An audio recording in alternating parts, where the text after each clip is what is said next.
That's what you do. You buy these playlists that cost money and make a difference in it. But we never do that. Never complains, gets up, gets on with a smile on his face. You just want you to sit in your chair and go, hip hip hooray, to the Western press and the Western narrative, regurgitating the same old, same old, same old, every single day, without the truth.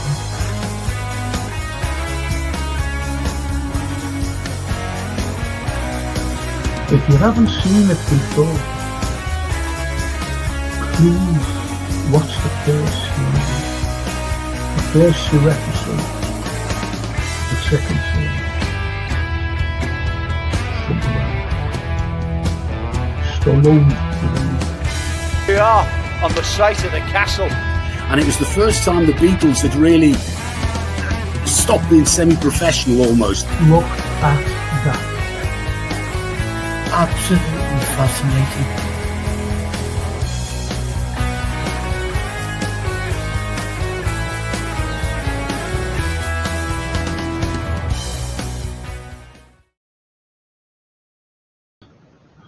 Good morning, everyone. Good morning. Film day. TV series day. And what you've got behind me here is one of the best series I've ever seen. And it's called Plebs. But the original series. You know, like, once someone leaves a series, I don't watch it anymore. And this fella, he left. He was dead funny. They're all funny in it. Plebs. Try and catch it. You know, Google it or whatever and have a look at the very first series. It's not that funny. It's modern day Rome.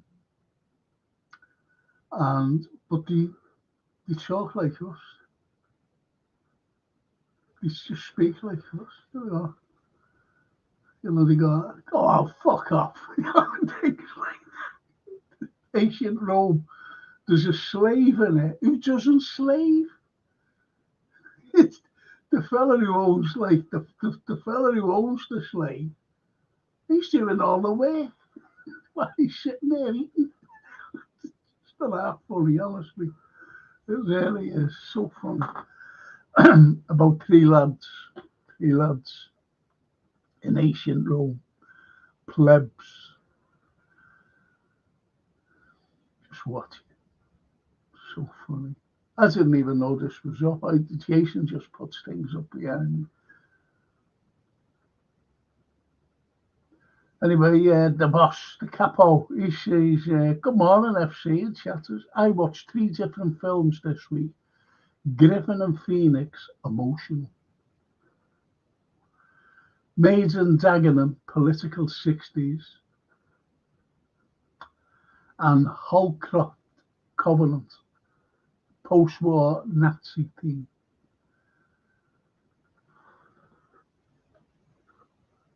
I'm glad you put that up. I'll tell you for why in a moment. Not that I've seen it, by the way. And the capo keeps saying the Holcroft film was obviously a Hollywood production as Your Mate Michael Caine, supposedly the son of a Nazi war criminal, German-born, growing up in New York with a soft Cockney accent. That of paper's out now, that. Yeah, that's Michael. Now, why I said that about, I'm glad you mentioned that Holcroft thing. Do you know the way you've got, you know, the narrative today is that's bad, that's good. He's good, he's bad, right? And I've mentioned this numerous occasions, not on here or whatever, but I have mentioned it anyway. When I've been doing current issues. And what you get every year, you either get a television documentary or a film about the Holocaust, which we should never forget. Right, so you've got The Whales Will Tremble, the new film. The Whales Will Tremble. And it's about, I only read the synopsis, and it's about a daring escape from a concentration camp, an untold true story. Bear that in mind, an untold true story, where, you know, obviously someone tries to an impossible escape to tell the world, right, what's going on in these death camps. Yep, it's got that. Then you have another film, another new film, just called Putin. And the synopsis on that is an evil tyrant who rules with an iron fist. See where I'm coming from here? Okay. So, good, bad. Good, evil. So what you've got now is a Holocaust film like that. The true untold story. Now, why didn't they make it years ago?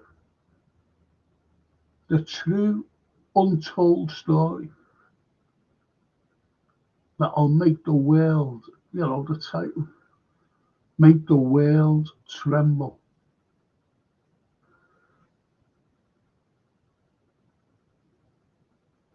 So why didn't they make it years ago?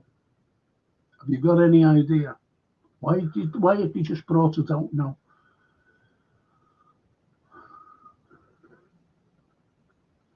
Because it's in parallel with what I've just said about Putin.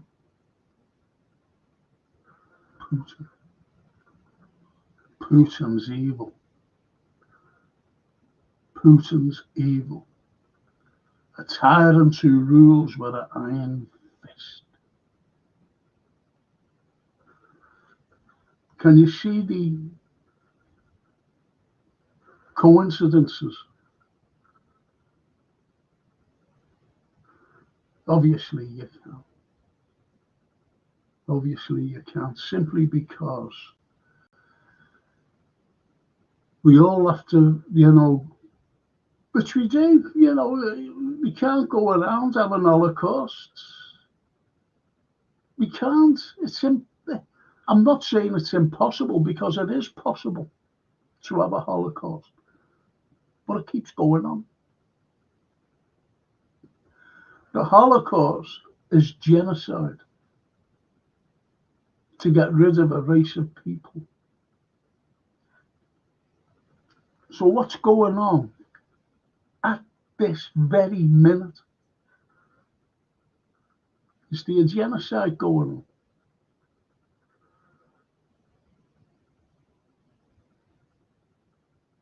You see what I mean? But that doesn't count. This is to go, you know, which it shouldn't go on. I'm talking about the Holocaust during the Nazi period. Do you see what I mean? So we go, this is terrible. So it's distracting. Well, it's not really distracting if you've got a brain cell from what's going on today with the Palestinians and Gaza. So that's why they put it out. But this is, look what them Germans did to us. It wasn't the Palestinians who did it, it was the Germans.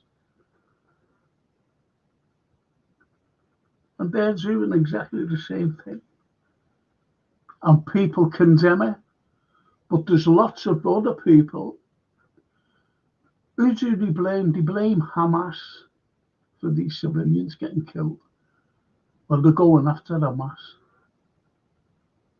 Oh, right, okay. So you go in and mob tents. So they're all living in tents. They're living in schools. They're living in hospitals. They're living everywhere, these Hamas people. So you've got that. Then you've got Putin.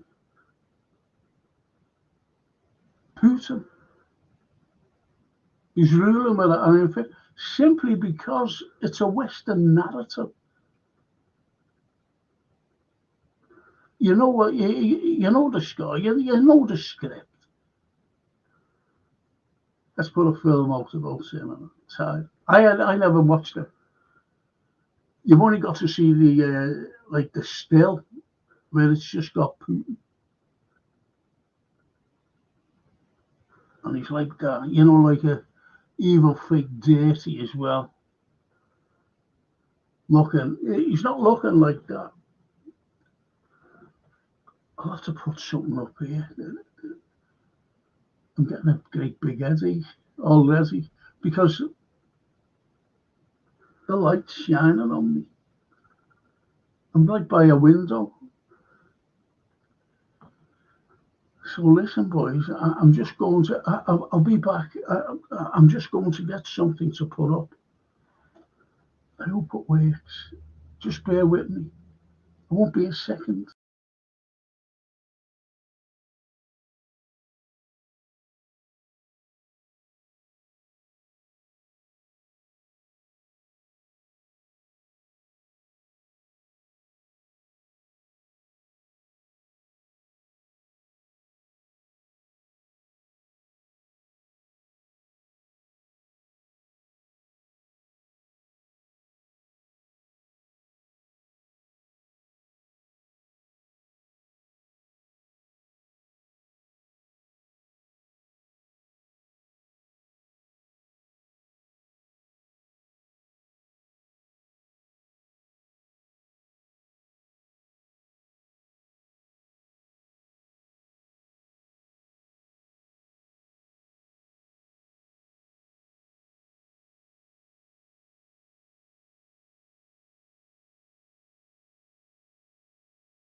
I'm awfully sorry there. I had to put it up. The light was on me. This side. Let's see what you've been saying.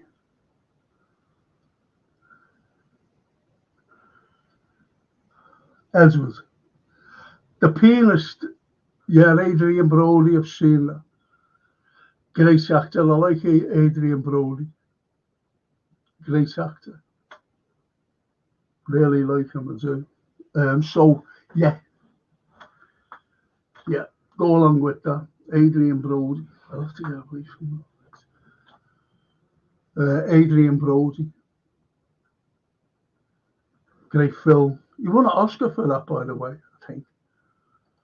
Defiance, Daniel Craig. Yeah, that's about the Jews as well, isn't it?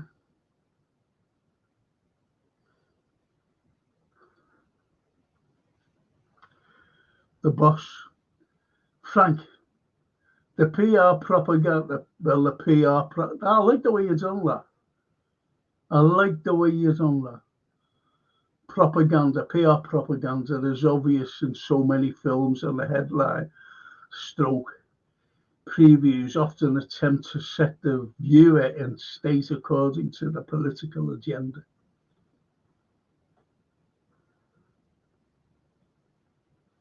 Like I know what you mean, the headlander and the boss. My typing finger is obviously drunk, so I have that's my typing finger.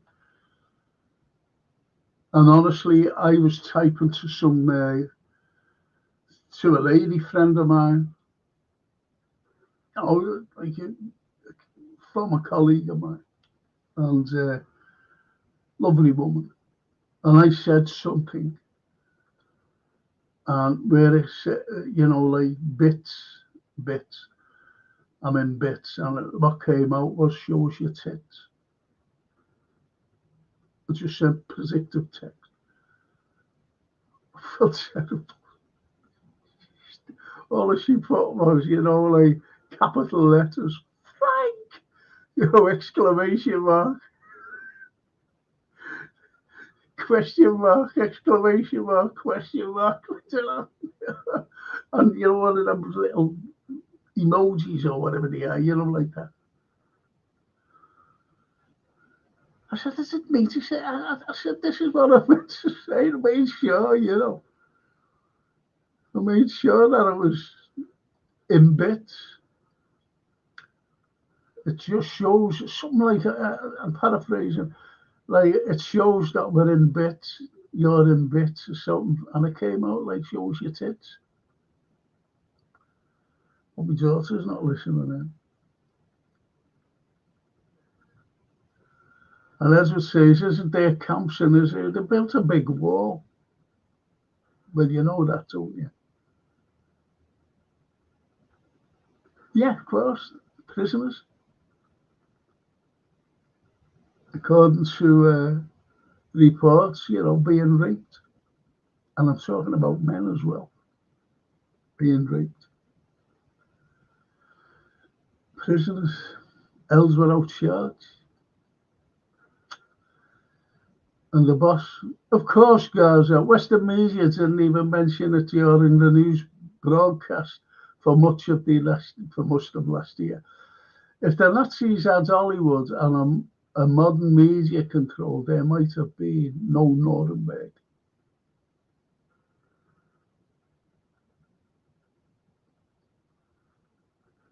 I think there would have been, though, a Nuremberg, because I know what you're saying. And, just splashing us out on social media and, propaganda. But they still had propaganda newspapers, and still Nuremberg. And on the radio, people listen to the radio during the Nazi period. But they had to have the rallies, the Nuremberg rallies. It wasn't just one, there was a few of them. And it was to show the strength. It was to show the swastika.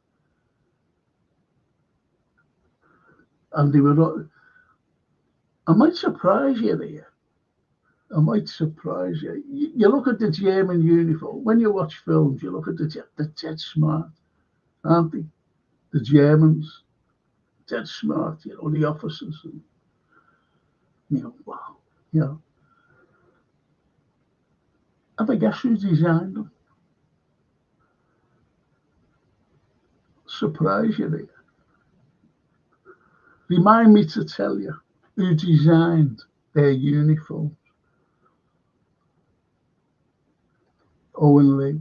Just popped in to thank you for a great show last night, Frank. Thank you, Owen. I really appreciate that. Thank you. And yeah, I was talking to the producer for all this.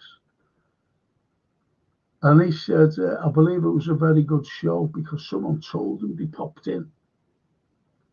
So I just listened to Frank there and the chat, the people who comment. He said, brilliant, which is nice. So thanks for that, Owen. Thank you. Big up, Owen, says Edward. And Owen replies back, that's lovely. And the capo says, you mentioning Putin reminded me of the reverse pattern. who apparently was a real minister, and they sort of covered his negatives, but not as much as what was said about him by his own soldiers. You know, I did something about him, boss. I did something about him. And what it was, the soldiers killed him. Officers.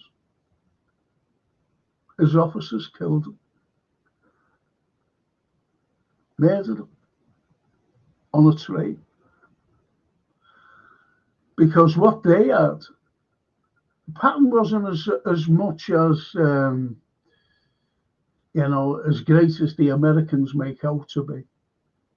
Because they had all this gold on this train.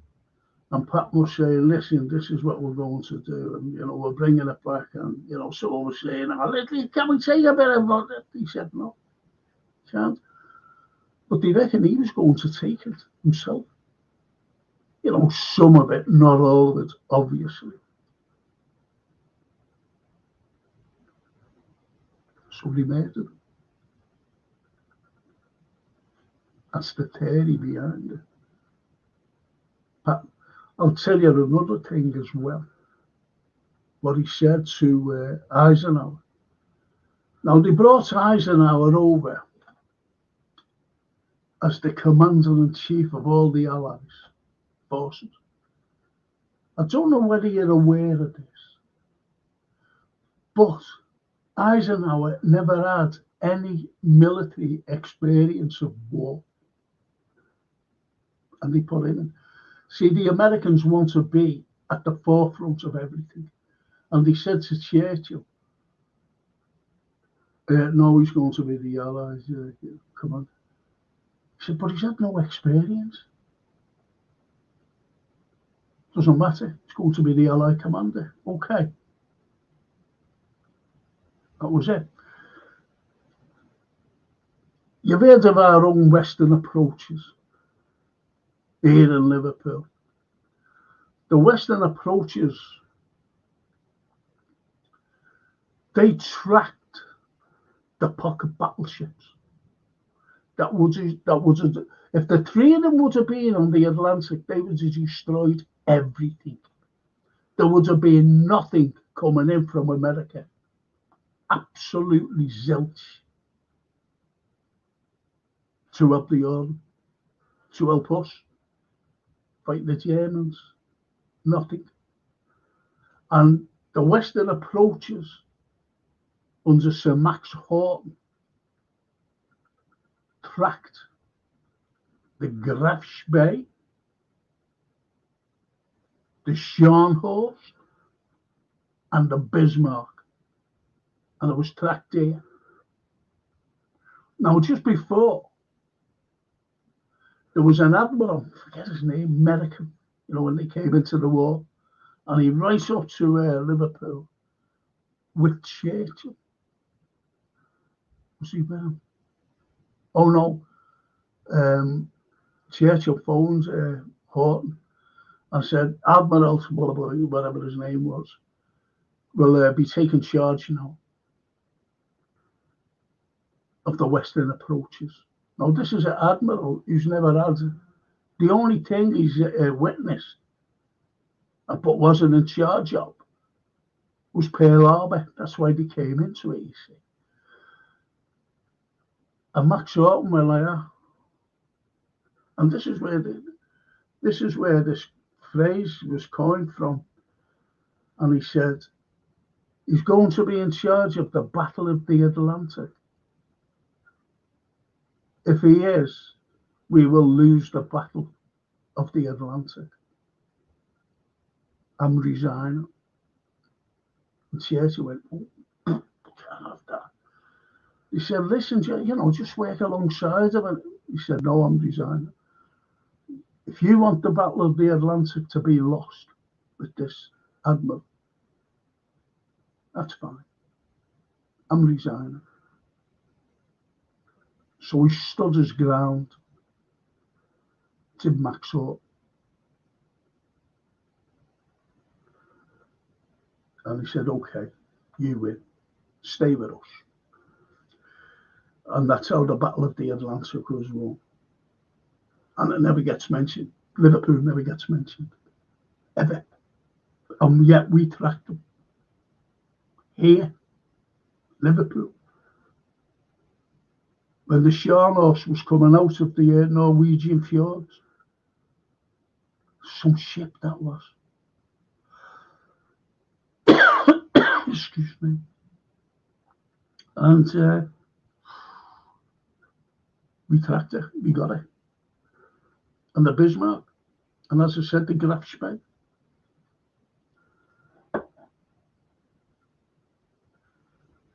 So you have all this. And Patton. Now, here's the crux of everything about Patton. He used to have, whether you've seen films, I don't know, but he used to have these silver guns. Silver. And pearl handles. Which is, nice, whatever, these generals have. And what he said to Eisenhower about Arnhem, because Montgomery said, if we get to Arnhem, we're there. We'll get to Berlin. We'll get to Berlin.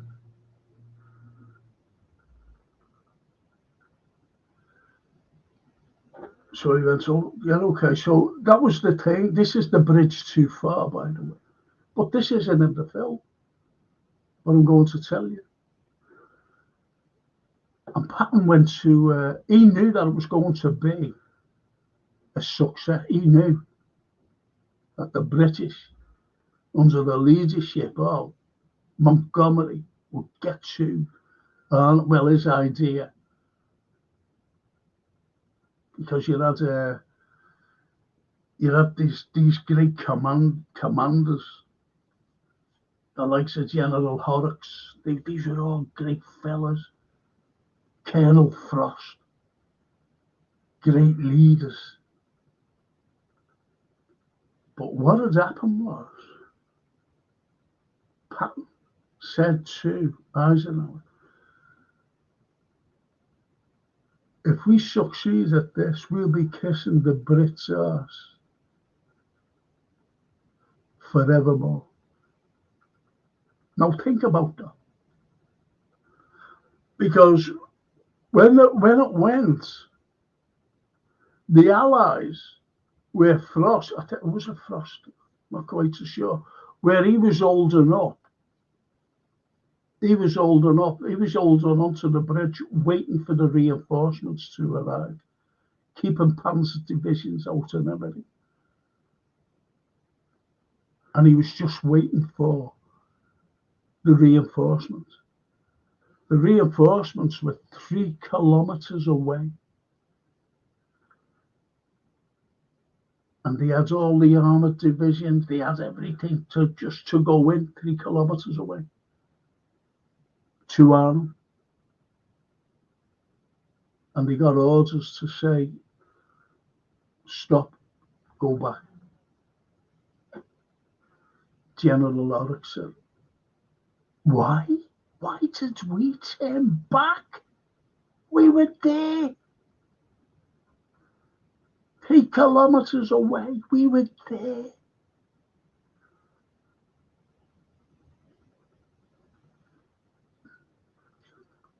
And it was the Americans who said, turn back.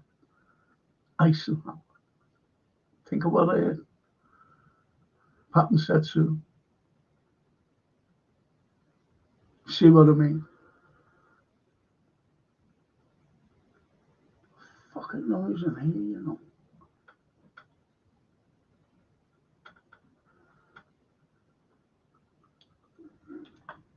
It's this fucking thing. Excuse me one moment. It's really pissing me off. It's like a crackling sound. You won't be able to hear it, but I'm listening to it all the time. It's right in my fucking ear.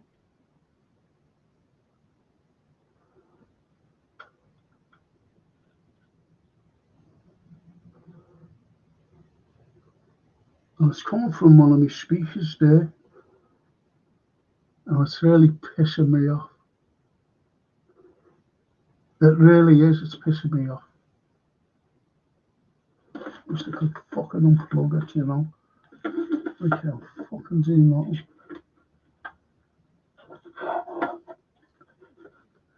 Sorry about this, boys and girls. What the fuck?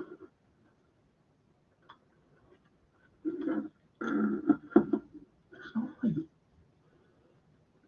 Fuck off. It's really bad. It's really getting on my nerves.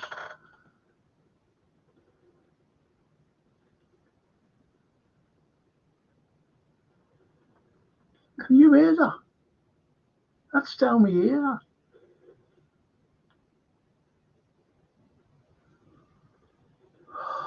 When I fucking pull up with it, I just want to rip it out. Fucking lash it. It's really irritating me.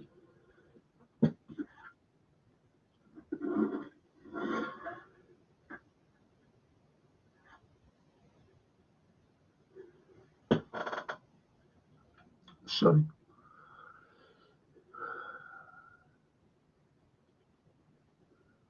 Zalo. Francolino. I had Zalo.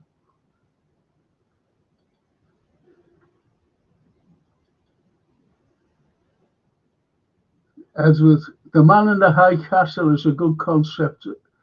It's where Germany and Japan won World War and took over America. That's Rufus Sewell, isn't it? Is in there. Never ever watched it. Never watched it, to be honest, Edward. And Edward says, "You go, boss."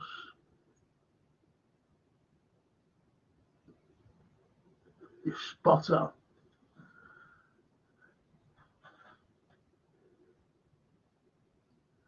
If you ever go to Italy and you see their police, dead smart, from the the caps to the uniform, and Versace designs. Is it Versace or Armani? Giorgio Armani. No, it's Versace. I think it's Versace. But anyway, one of them designed their clothes. You've got some fella in the fucking thing. Oh yeah, that'll do the cops. Even knowingly, you go, boss. Get well done. So, love you, Frankie, Dad.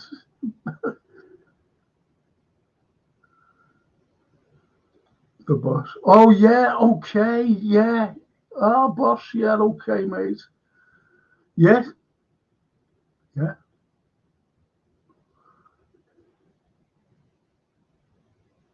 Before then, there was a judge in Germany, Roland Freiser. What one inhuman human being. He was horrible to people who stood before him. Everyone was a traitor to him. He ended up getting 5,000, and I'm talking about Germans here. I'm talking about anybody else. Germans executed,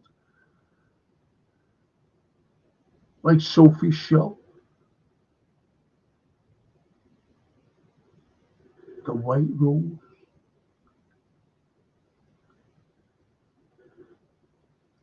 Humiliated her, shouting at her.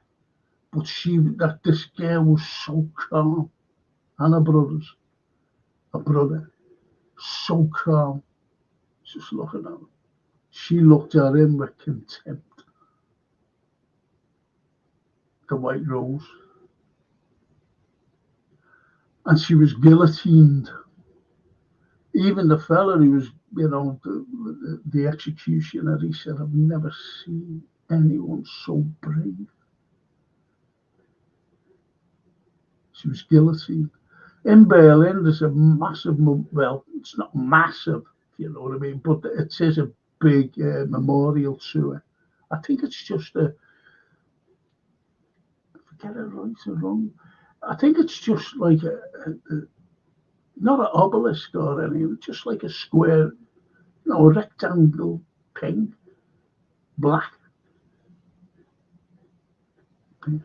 marble, Sophie show. Fought the Nazis. You never hear of these people. You never hear of them. You don't see films about them. The underground against the Big H. You might have heard of von Stauffenberg, where he tried to blow him up and whatever. But that Fraser, he was the judge. And he said, I want them hanged by piano wire.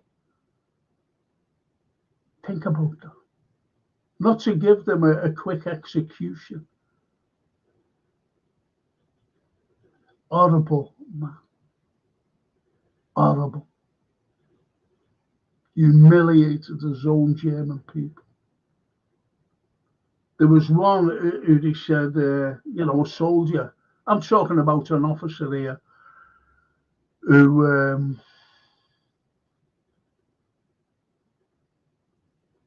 he was old, and he said, "Oh, you were one of these conspirators." And he said, "I wasn't." He said, "You fucking were then, okay." And what are you? Excuse me. That's for swearing. The Lord.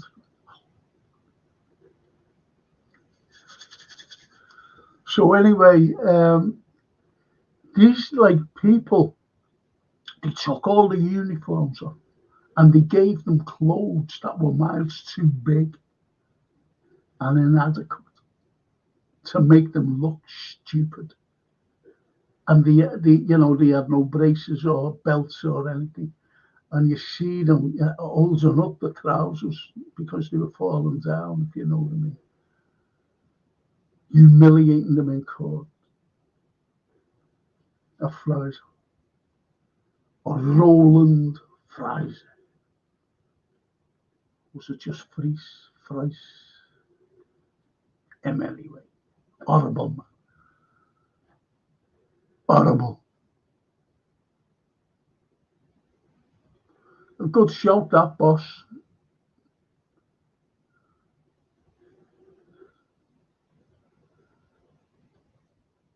And Zaddle says, our boss says, hit the likes, lads. Great channel. Thank you. And you've got to like it every time, People might just think that you hit a like and that stays that like for everything, all the shows. And it doesn't. You've got to like it all the time. Each show. I'm not saying every day. 97 more subs, please, for 1K, says Darryl. Thank you. And as I said, I didn't realise that you can actually pay for subs. They're non-existent, but you pay for them. And as Jason said, you've got all these people, 903 or whatever that is, and you didn't have to pay for one, if you know what I mean. And the boss, Hugo, brackets, boss, Frank, no relative.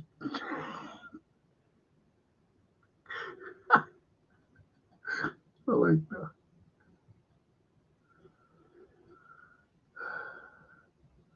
And the boss says, spread the word, lads. This channel, the history and footy ones that I have seen are the best on the art, thank you. But keep them FSG clones away, please. Yeah, these people. All as they say, bosses, look what they've done for us. They built us 2 new stands and a training ground. No, they didn't. It was our money. Look what they did for us. That's all they've got to say. Or that's all they can say. Anyway, Edward says, there's a cover-up with Patton. In a documentary, it says he died in a car crash. I'm telling you now, Edward, those officers, American officers done them in on a train. I'm telling you now. And they might have just done this, mock-up car crash. Say, oh, look, he died there.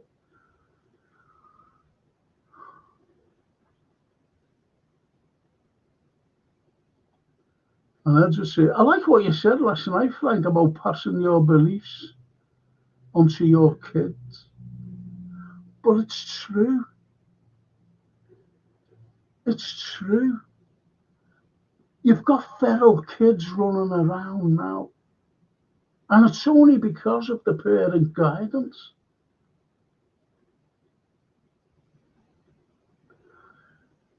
Look, I was brought up a Catholic. Really, that was the religion of the family. The Catholic.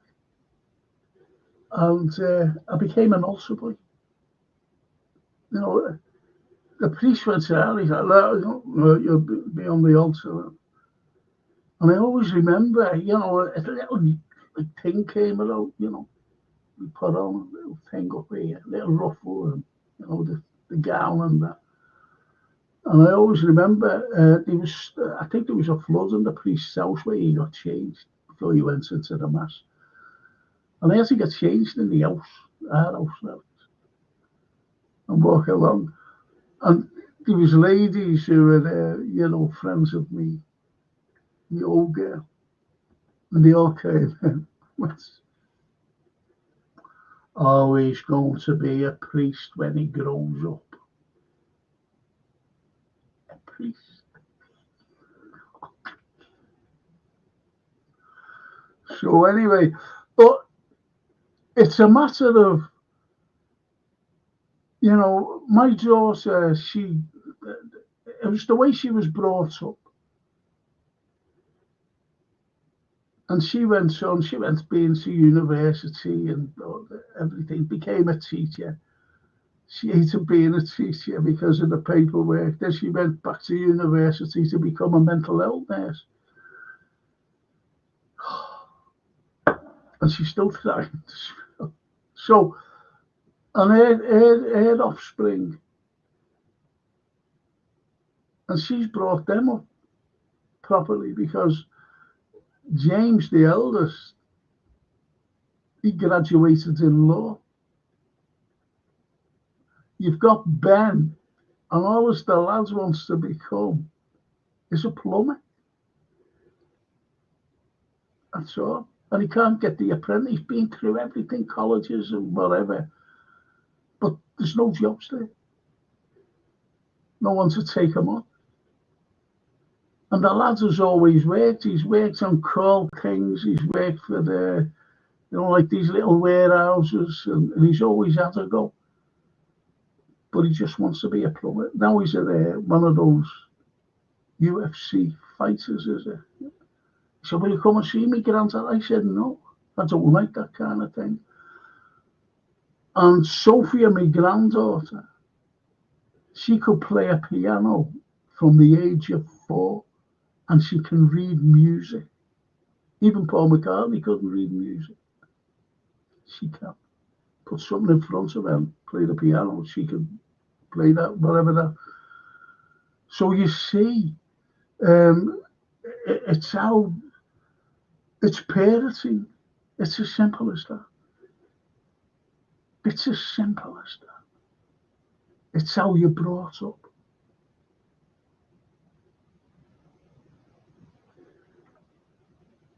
But also, I think you've got to have, like myself, I've always loved history. From a little mad kid, loved it. And I loved literature. I loved reading from a kid. Loved it. And I loved Shakespeare. You get to know Shakespeare, you don't read him from a kid. But Shakespeare, Dickens, poets, Blake, Keats, Wordsworth, Browning, all these, I love them. The Brontes, the girls, don't leave out the women.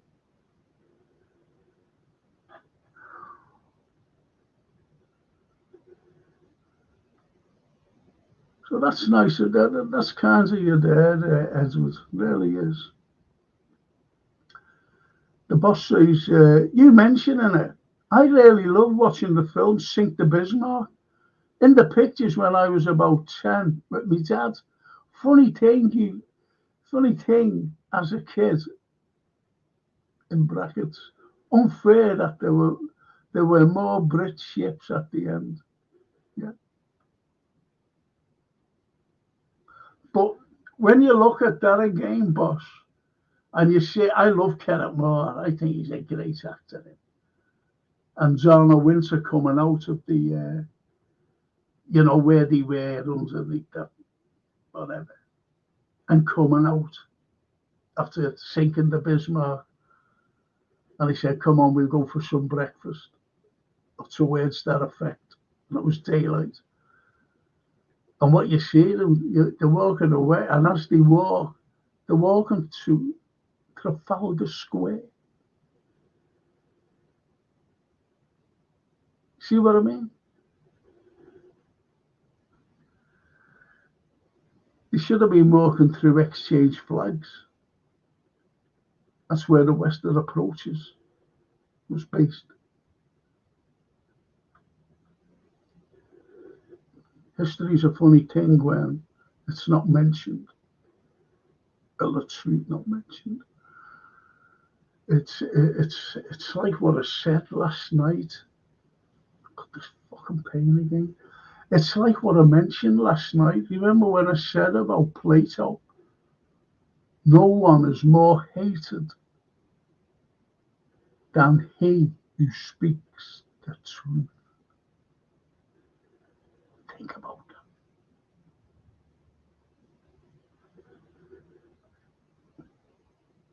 That's me.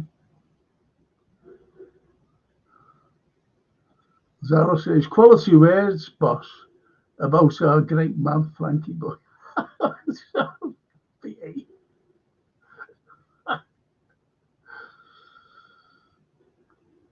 Boss, yeah, FC, about Arnhem. I visited a few years back, and a Polish lad told me how their general who criticised the failure was discredited after World War II. Yeah. Yeah.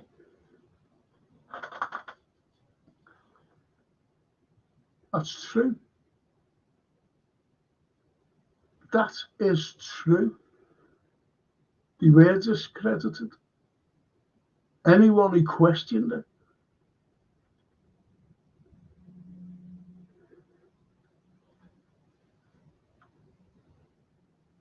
And as it says, no, I can't. I can hear it. Honestly, it's really, really getting on my nerves. It's irritating me. And the boss, sorry, boys and girls, Frank reminds me of Saturday morning matinee at the pictures when the screen went off and we all cheered. Yeah, remember that? Yeah. I grew up, where I grew up, the nearest picture house was the Gaiety on Scotty Road. And that's where we used to go. That's where I thought that noise had stopped then. So that's where we used to go. And you had a fella, you can imagine a load of kids, in the cinema. And then we always waited, and everything went quiet when we seen this fella walking down the aisle. We knew that it was going to start, and he got right to the front. He never ever said anything, this little man in a suit and tie. And he just looked up, right up, and it must have been obviously to the projectionist. And he just went like that. Then put his hand out and walked right around the finger. And we never seen him after that until the following Saturday. Great the matinees.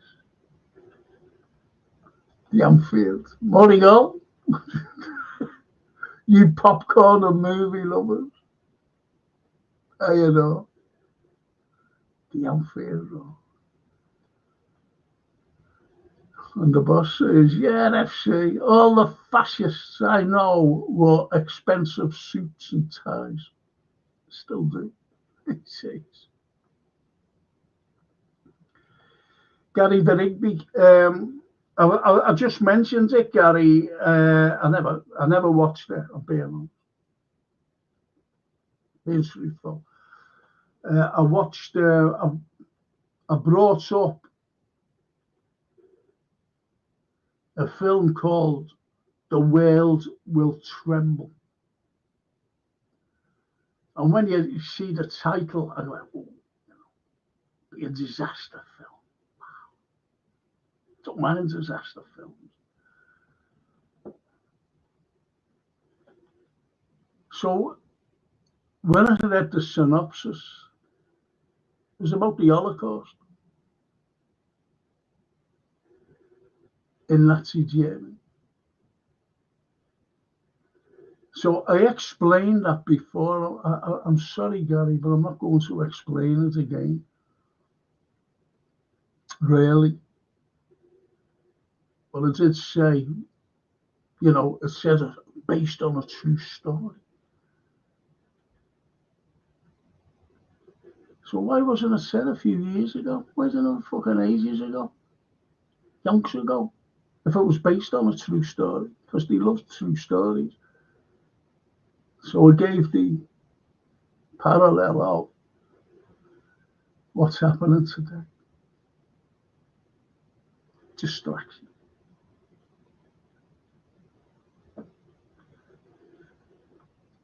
The Anfield. As we know in Liverpool, we say boss. And Frankie's the boss, so he only wears boss clothes. Isn't that right, boss? You look like boss there, lads. This is I tell you, that scarf or badge. It's a Liverpool top. That scarf or a badge. It's the liver birds inside that little thing there.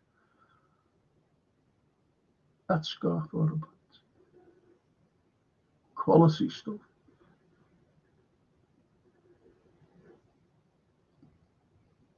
I forgot I had it actually. Because I was going through, I'd got a shower and that, and I thought, I'll put on that, whatever I'm going to put. And I seen this, and I forgot about that. Got this at Christmas. Off my grandsons. Well, I said to Francie, they bought them for me. She said, yeah, Dad. I said, no, you bought them, didn't you? And pretended that they're off there. And she said, no, Dad. They bought them. So I said, okay. If you know what I mean. We in Liverpool, says the boss. I was on the cop 50 years ago, la.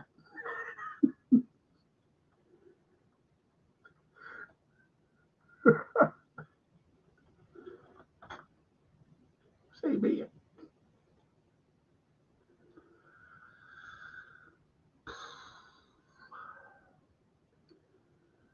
The Elmo What was your favourite 60s, 70s TV series like Randall and Hopkirk or The Champions with Alexandra Bastide?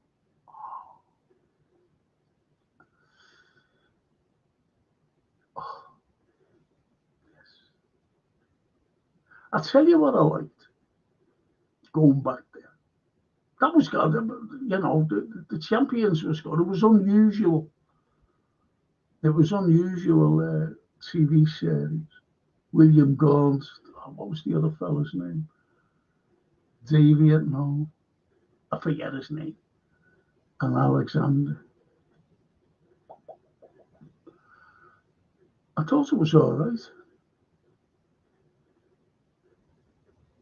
I thought it was all right. I like The Persuaders with Tony Curtis and Roger the Lodger. I like that. I used to watch The Saint as well. But that was the 60s, wasn't it, really? And I'll tell you another thing. Down, down, down, down, down, down, down, down, down. Can you tell me what that tune was from? Down, down, down, down, down, down.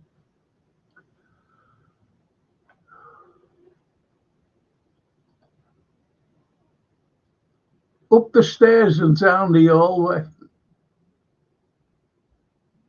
Now, I wonder who this is. I like Richard Bradford from the 60s. Do you know what, funny? I mentioned that last week, Man in a Suit. We used to call it the Man in a Suit length. Because at the time, all these fellas were trying to buy a suit length. So we used to say Man in a Suit length. I was watching a film, and I mentioned it last week, called The Chase, with Robert Redford and Marlon Brando. And I mentioned that because Richard Bradford was in it. And he was horrible in it. If you know what I mean, in the film, The Chase. Give it a go. Give it a go. The Chase. And Gary says he's been watching a lot of 60s films lately. If there's a film that you need to watch from the 60s, I think it's a must watch. And what was going on at the time of the 60s. And that's Victim. That's all. Victim. With Dirk Bogarde and Sylvia Sims. Sylvia Sims was a lovely looking girl, you know. Lovely looking girl. And I always remember her ice cold and Alex. Sylvia Sims. And she's in that. She plays Bogart's wife. It's a cracking film. Black and white. It gives you this authentic feeling of like the 60s. What the 60s films, you know, like they was trying to change the genre of films. The likes of Look Back in Anger, didn't like any of that. Never liked any of that. What was that one? Saturday Night and Sunday Morning with Albert Finney. Albert Finney had the hype of being a great. I never liked him. Albert Finney, never liked him. And yet he was in a film written by a lad named Neville Smith called Gumshoe. And I met Neville Smith because I was knocking around with a girl there. And her cousin was, and he was in the house. And he said, I was talking to him.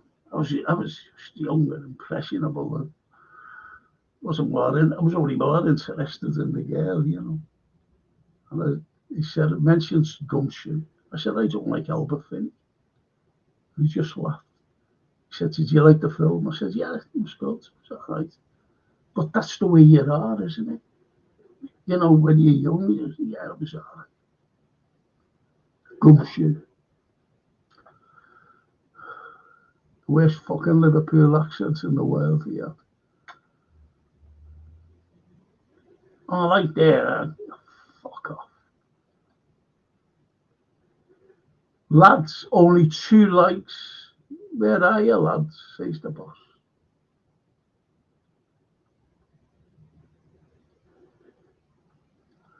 Man in a Suitcase title music was good as well, says Elmo. Yeah, it was. Do you ever remember the Baron? The Baron? With a fella named Someone's Forrest and Sue Lloyd. That wasn't bad. That wasn't bad. Not a bad series. The Fugitive.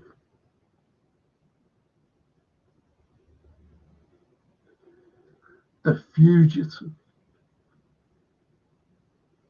True story. No, it wasn't true. Him going around and but it was about Richard Kimball, wasn't it?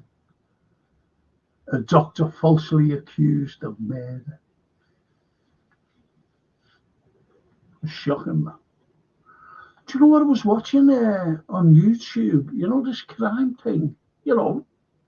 Wasn't a series, it was real crime, and people talking about it. There was a fella. All I was seen was like it says sentencing for this murder. So I put it on. See him standing there in his orange suit. This fella, and he gets to life without parole. The irony is that, and it's happened like 14 years before. And the girl's boyfriend got accused of it, and he was found guilty. And this fella's granddad, he was brilliant. He said, the police would do anything to get a conviction out of anybody, whether they're innocent or guilty. He said, and my grandson was innocent, and they had the evidence. That was shocking. But, as I said, the irony is that the real culprit got up because of DNA. They actually found the DNA, and they got him, this fella, the real culprit. Banged him up. Trial, and as I said, it was only this week, he was sentenced to life imprisonment without parole. And the lad who's been incarcerated for 14 years is still in jail, waiting for the new trial. I don't know what goes on in that Michigan. That US system, justice system, is a shambles. And he's waiting. Why didn't they let him out if they got the real fella? He's innocent. And yet they said, oh, he's got to go on trial again. What for? Fucking hell. Poor lad, in jail, banged up 14 years. Now they've got the real fella. And he even pleaded guilty, the fella. Pleaded guilty. To say, guilty. But that lad's still languishing in jail, the innocent lad. I love many 60s series, says the upstairs and down the hallway.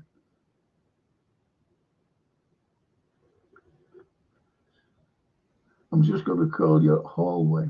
Okay. And the Anfield says, I've watched, and I'll say, Frenzy.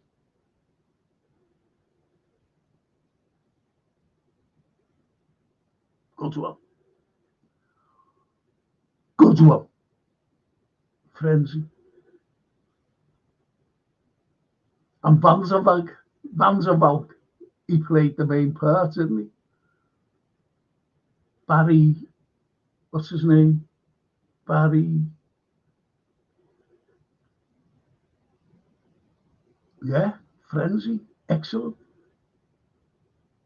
Excellent film. Really good. And it's a good one, like twists in that particular film. And filmed in and around Covent Garden fruit and veg market, wasn't it?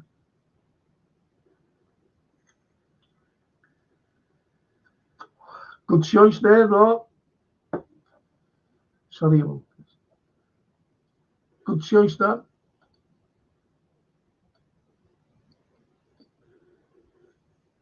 And Gary says, I'm a horror film called Straight On Till Morning with Rita Tushingham.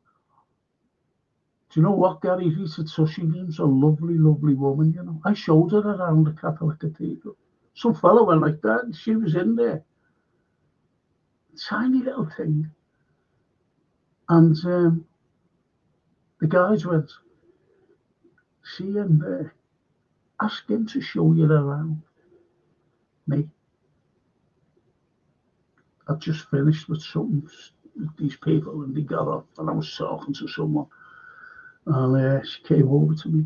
She said, hi. I've been asked that you'd show me around here. I said, who told you that? She said, I'm over there. Rita Tushingham. Beautiful lady.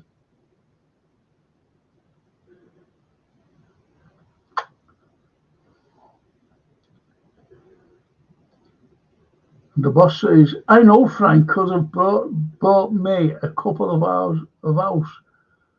What it cost me, a couple of houses where it cost me to support our lads since the 60s. Cost a fortune, didn't it? Rome, 77. And what I said to me, mate, three of us went. And I said, much, this is my ambition. Just to get to her, here's what I was at, just to get to a final. Just to get to a final. And to see and go in the Colosseum. And he went, the Colosseum? I said, yeah. I said, it's going to be great. I said, that's my ambition. Never been to Rome. I've never seen the Colosseum. And I want to go in. Honest. Tomorrow's Easter. Yesterday was Good Friday, the day before Palm Sunday. Honest, this is. And he went, the Colosseum? What kind of a club's that? Is the strippers on?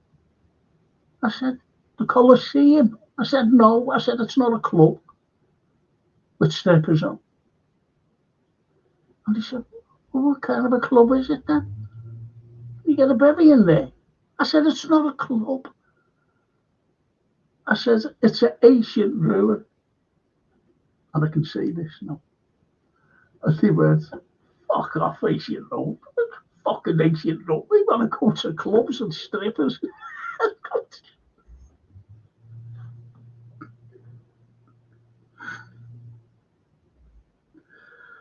Oh, fucking hell, don't forget we were young and impressionable. I was at college and doing the Romans.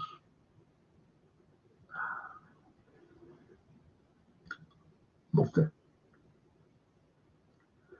The dead know them too. Dead.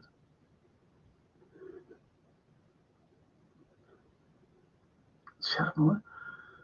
There's an old mate of mine, and it was only like a month or two ago, and I was talking to him, phoned him up. I said, "How are you?" And he went, "Oh, I'm all right, you know, how are you?" And he said, "Did you hear?" He said, "Did you hear about Ray?" I said, "No, what?"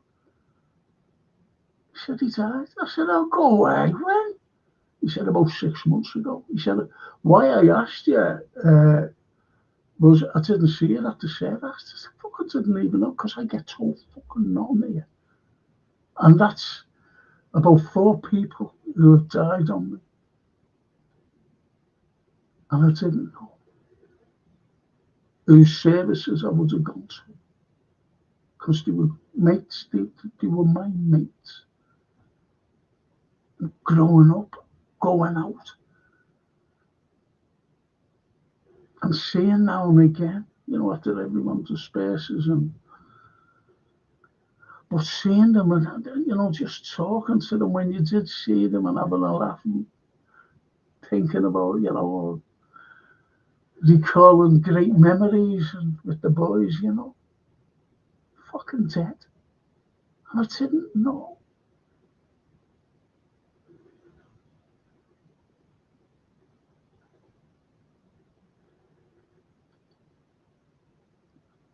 The Anfield. Frank, as a historian, let me emphasise there, what do you think is the most accurate historical film you've watched? Do you know what? Do you know what? I've got to say. I've got to say. There are 2 films. 2. And one, but this was made in 1971, not the present day ones. This was made Rod Steiger, and it was about Napoleon, the Battle of Waterloo. So accurate. And the way it was planned out, brilliant. I'm talking about the film. That was so accurate.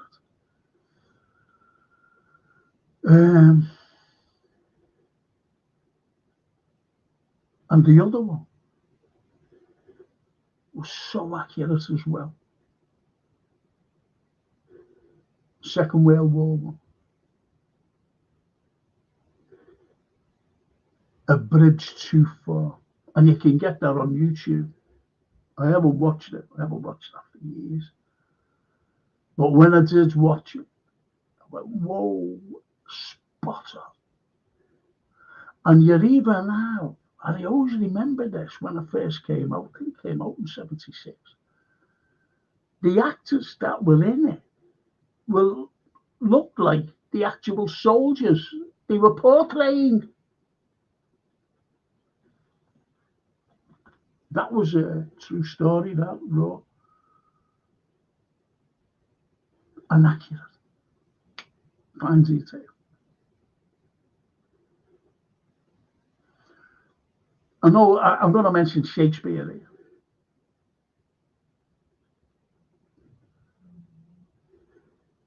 The best portrayal of Macbeth was by an actor, an English actor called John Finch. You might remember him from years ago. Played Macbeth. And the fella who directed it was Roman Polanski.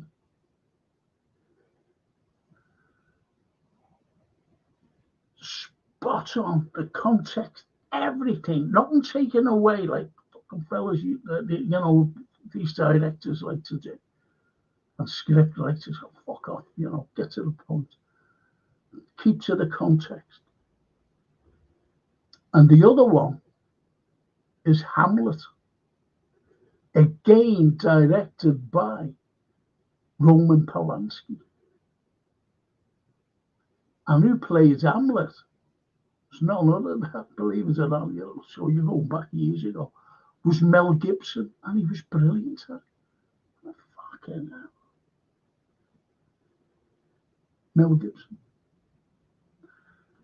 Now, why I've mentioned Polanski, he never just done just the likes of like Shakespeare. I love that. But he also did Tessa de D'Urbervilles. Tessa de D'Urbervilles. Right to the context of the right to the context. It's like reading the book. Because I used to teach literature. Brilliant. Brilliant. Roman Polanski, if there's anything like like from the classics, and he's get onto him. He's right to the context of the book, to the storyline. No fucking changing it or nothing.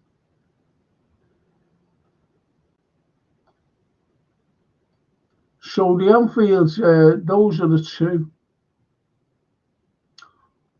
One other, it's just let me know. One other.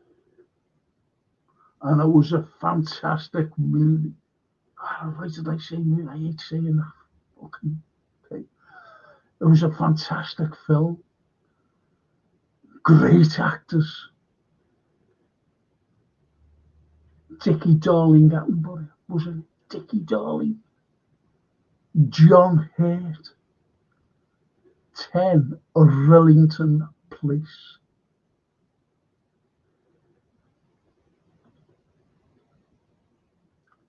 Bang on.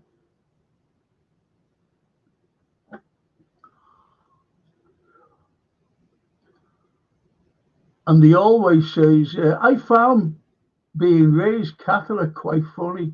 It prepared for me for life's absurdities. I was saying I think it was last night, right through my life, from a very young age, even coming into the days of like with me mates and coming in like that, classic. I always say 2 prayers.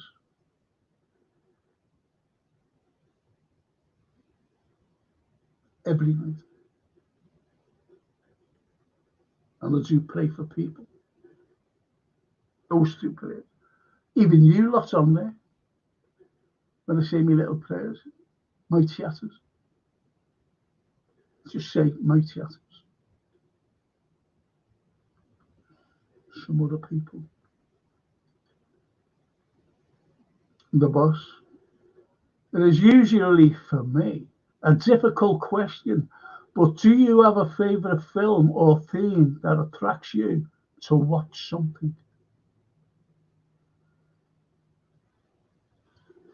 The Raw mentioned Hitchcock. Anything with Hitchcock. Right? Anything. He was the master of suspense. He really was. I like Peter Jackson. I like Sam Peckinpah. Spielberg. These are great directors. And anything like science fiction or anything, J.J. Abrams.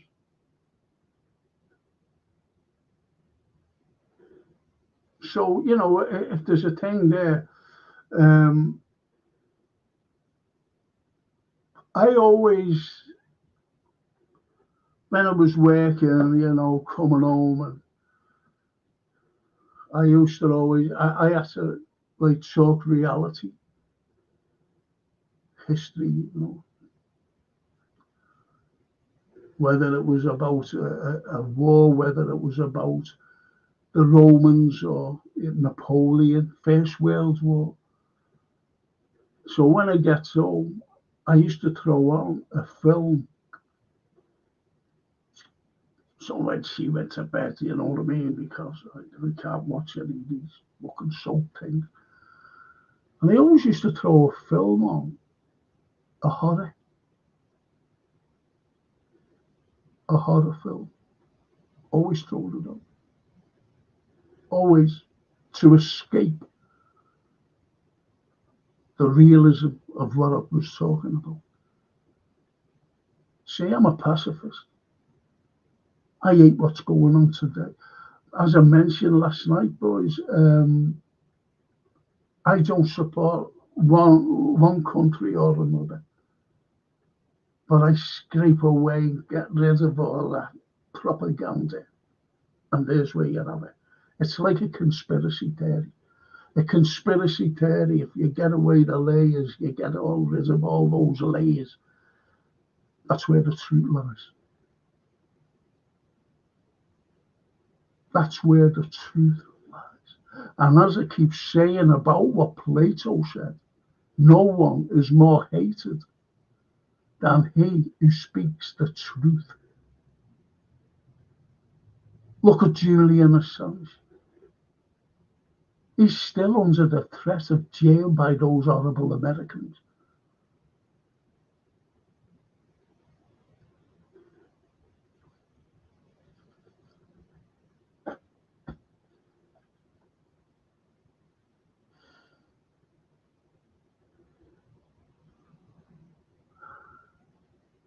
One of my favourite films, boss, is The Wild Bunch. But there's also one black and white one. I mentioned Victim before, but I love this film. Not like this is another film besides Victim, but there's one. Excuse me, and I think I did mention it last week. I'm not quite so sure, or the week before. I don't know. And the storyline is brilliant.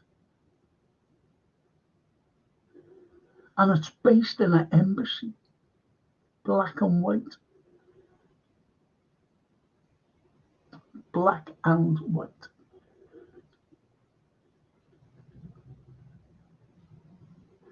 And it starred Ralph Richardson. I think it was done in the 50s, early 50s. It's fantastic. One of my favourite films of all time. And it's called The Fallen Idol. The Fallen Idol. A little black and white one. Loved it. I love the propaganda ones. You might think of not this today's propaganda. This was propaganda that needed to be shared, and it was during the war when the films were made. You know, between 1940 and through the war. The smashing. And there's one called The Way Ahead with David Niven. And when you see who's in it, you go, wow, you know, honestly. You know, they're all the stalwart actors that we all come to see and love.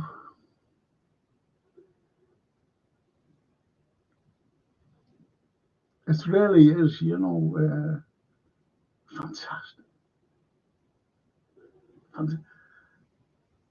A Matter of Life and Death with David Niven again. I'll tell you what's a good film. With Burton and James Mason.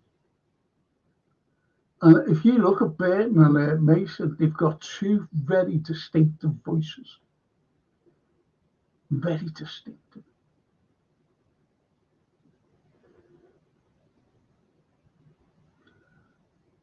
And I think it was The Raid on Rommel Mason played Rommel. Erwin Rommel. Even Montgomery said he wasn't one of these SS fellas, you know. Rommel, he was just a soldier. He was just a soldier. You know, from a young boy right up to what he was, a field marshal. Just like Montgomery was. And Montgomery said after the war, I will shake hands with Rommel. Simply because it was about war. It wasn't about anything else. It was about cat and mouse. It was about tactics. It was about everything.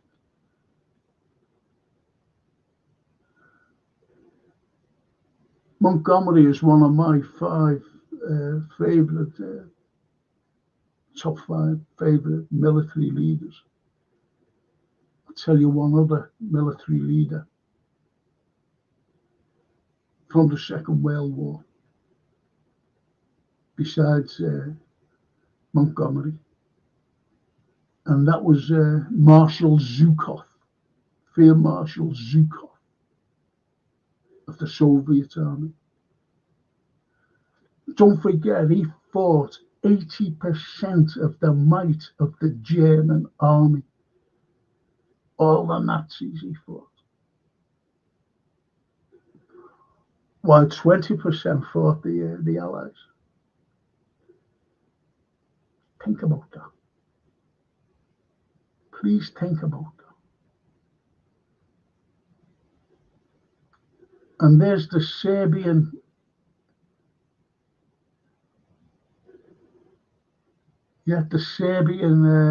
leader, president, Vučić, who's been told by Kaja Kallas, an unfucking elected diplomat of the European Union. Who elected her? I didn't. Did you? And she said, you will face consequences if you go to that. You know, the May the 9th parade. It's the fucking Russians who liberated Europe from the Nazi occupation.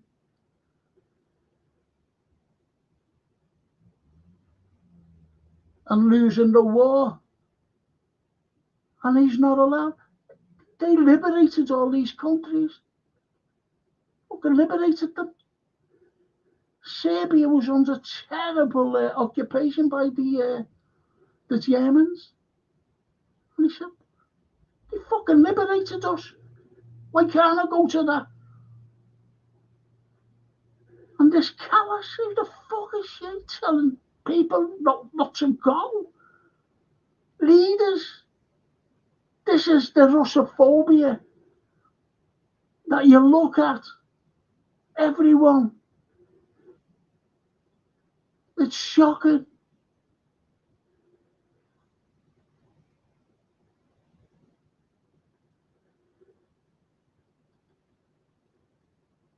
Gary, rambling up here. Marty. I met Ken Cope, you know, lovely fella. He's just older when I met him down at the town hall. It's all right, Ken, what are you doing here? He said, you're the historian, aren't you? I said, yeah. He said, can you show me a little bit of it? I said, yeah, okay, come on. Ken Cope, looking around. And I mentioned Randall and Upkirk, funny enough. And the hallway says, I wasn't into Randall and Upkirk, but Kenneth Cope was good and brooky as Harry Cross's mate. Yeah.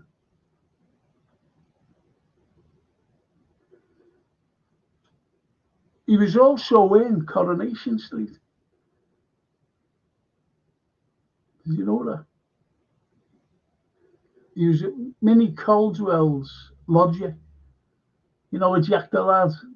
All right there. And he's seen Ken Barlow's wife, was young, and she was doing that with the step, on her hands and knees, doing that with the step. And I'll never forget this line that he came up with.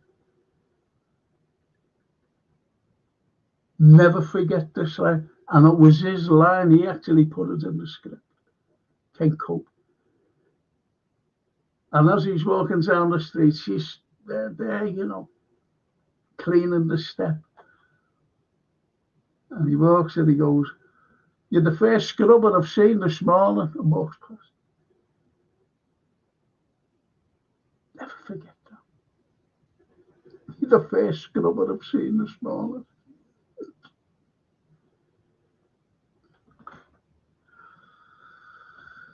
And he put that in. Can't cope. And the boss says, "Gary Rigby, I think I saw Rita T in A Taste of Honey long time ago." Rita T. Is that Rita Fairclough?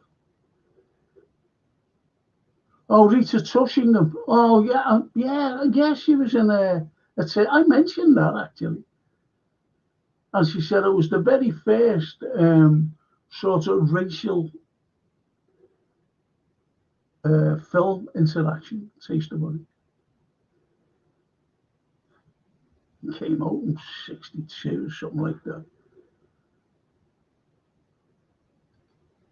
It's pretty, Rita Tushingham. When I say I was talking to her, she was very pretty. And I told her that, I said, I didn't realise how pretty you were. She could have had me for, the way it is today, these fucking sex things. And she said, "Thank you. Thank you."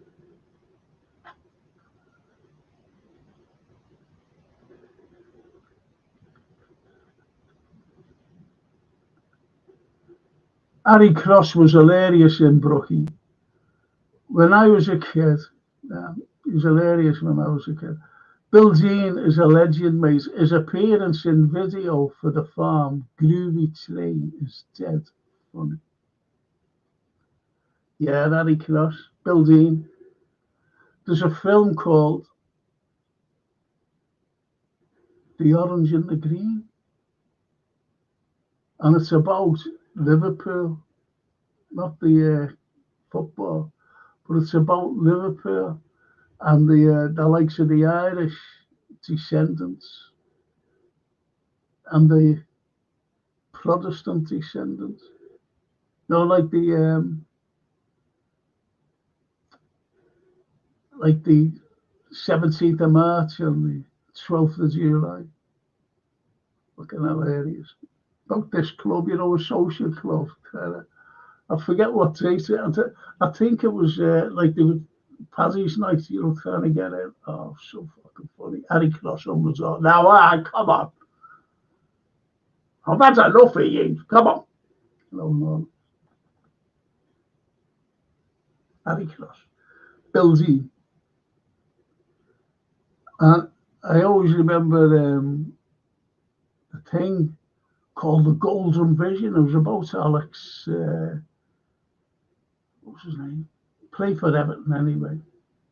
And they called him The Golden Vision. And there was a play written about the Golden Vision. I'm sure it was Neville Smith who wrote that as well. And you see, and Bill Jean's in it. And they all go down to London for I think the 66 FA Cup. Everton got there that long ago. And they're sitting there like that. But they go into the strip club and this girl does. It was the first time I've ever seen anyone bare, on the telly. And she's like this. You know what I mean about that, wobbling. And Harry Jean goes like that. You won't find many of them in a pound of plums. You won't find many of them in a pound of plums. Oh. Gary, another great film, Oz.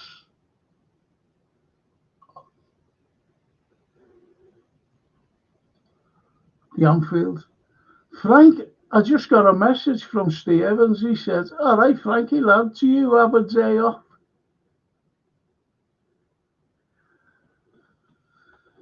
A couple of days, didn't I? That I was at the Aussie and that. And do you know what? I still haven't got fucking the results, you know. It's not half worrying.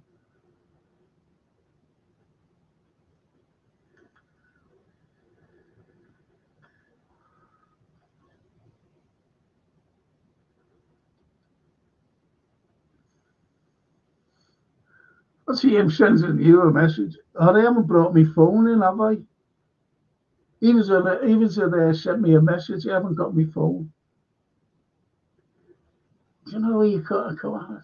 I forgot something, and it's my phone. A Taste of Honey is such a fabulous film series, The Hallway.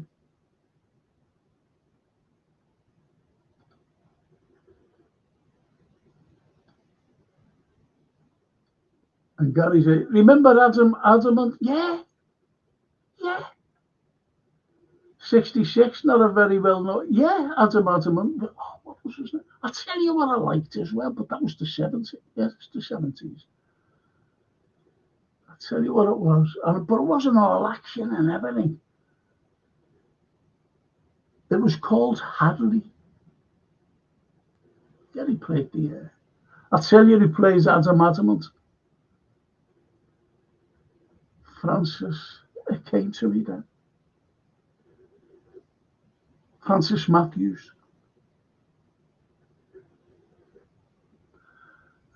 He plays Adam. That was a cracking little series, that. You're spot on there, Gary. And these are forgotten ones.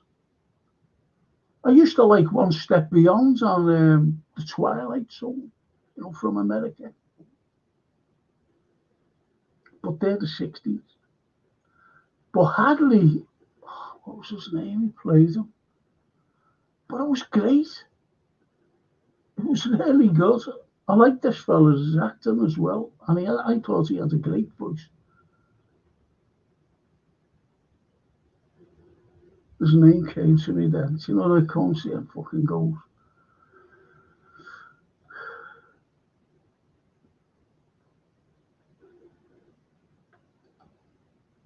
And I used to buzz off Pearl and Teen adverts in the pictures. It was the jingle. It was a memorable jingle.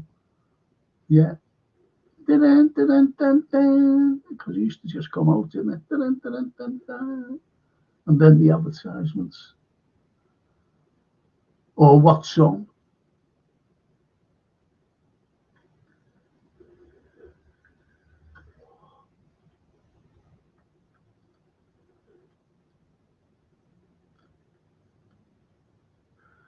You just reminded me there of another series, Time Tunnel. That was all right, wasn't it? That was all right, the Time Tunnel. Local Pictures was the tunnel in Tunnel Road opposite Ed's Yell. Well, there's an antique shop there, isn't there? Now, if you don't know this, when I see you, I'm going to give you a good slap. But you should know this, because you're good at your history. That antique shop was the very first waiting room in the entire world. Tunnel Road. See me, I'm fucking arms killer. I'll have to take a tablet. Painkiller.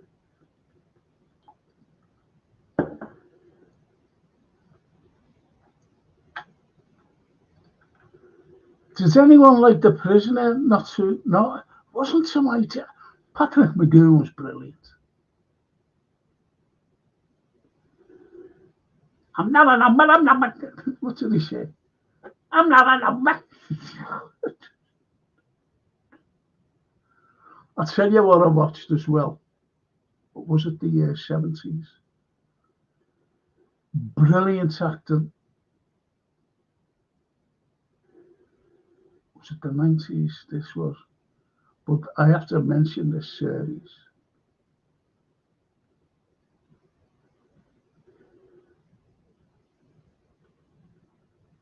Rumpole of the Bailey. Leo McKay. Fantastic. I never liked that Cram Court. If you know what I mean. It used to be on in the afternoons, didn't it?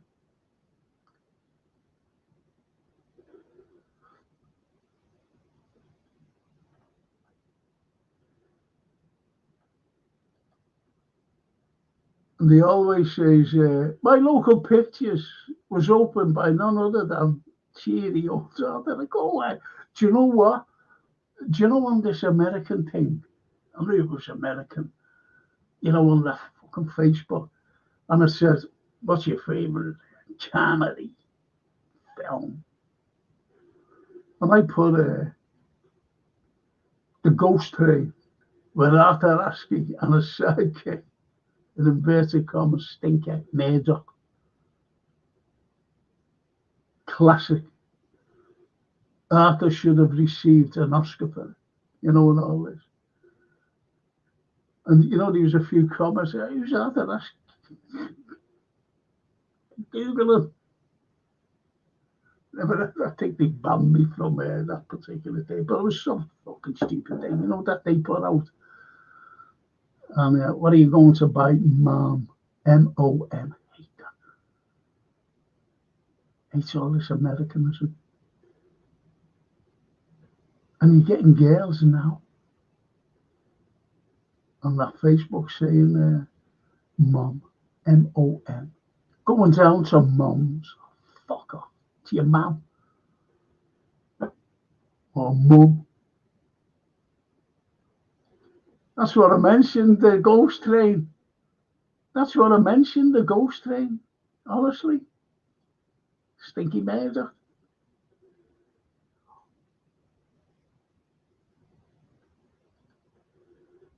I didn't get the prisoner, no idea what was going on, says Gary. Been to Port Marion. Oh, Teresa, she's gone now. Morning, Frank. Oh, Teresa, I hope you had a lovely birthday. Oh. And she says the Persuaders. She'd be well gone now, because what was that? 11:30. Okay, now 11:15. And she's heard me swear.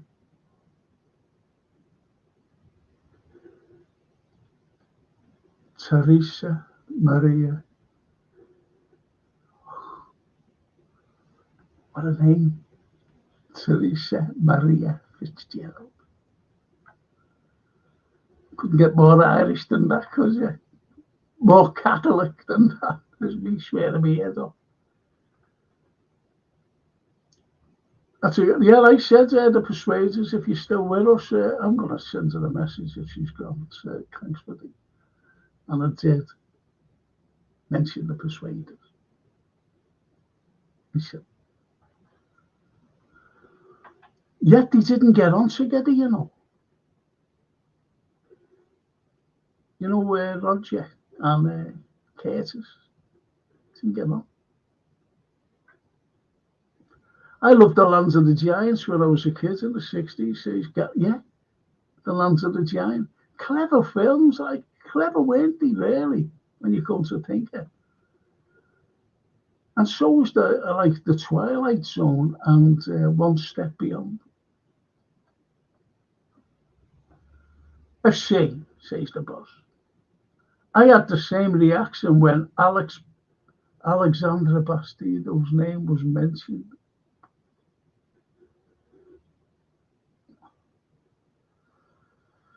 Yes.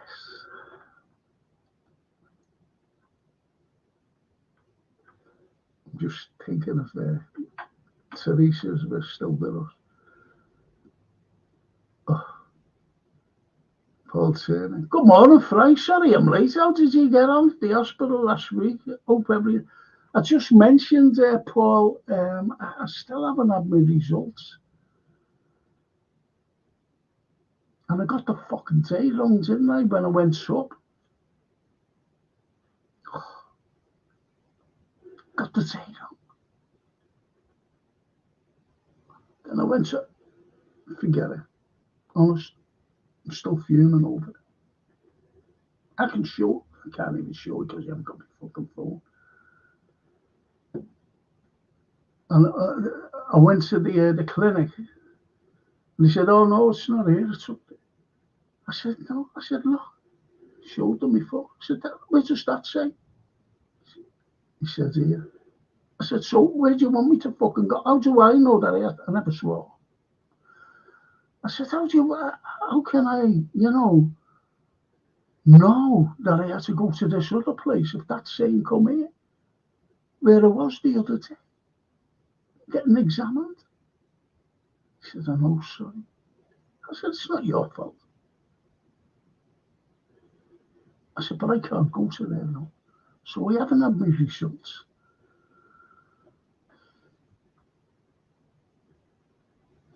Teresa. Van der Valk was great. Yeah, we were talking about that before, Teresa. That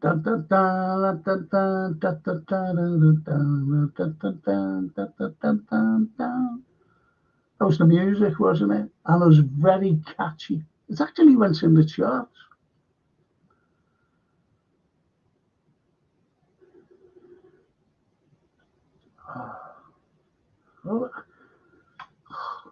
Why didn't someone tell me that there was a lady on? I wouldn't have sworn. Snidesies. You knew that I'd be swearing me little heads off and knowing that Teresa was there. The Anfield. One war film where to look. Come and see 1980. You'll enjoy it if you like raw about war. The likes of Full Metal Jacket and about Vietnam. Good Morning Vietnam. Robin Williams.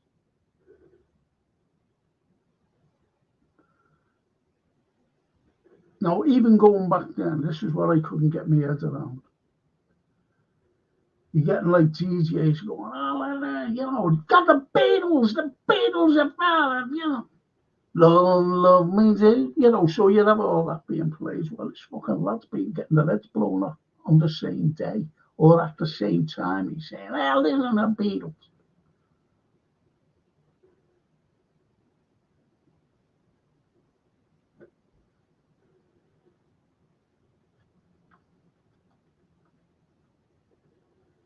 Boss. These days, the Saint Ivanhoe, the Lone Range Space, but the Invisible Man. Yeah, the Invisible Man. Ivanhoe. William Tell. Robin Hood. The Lone Ranger. Hi-oh, Silver.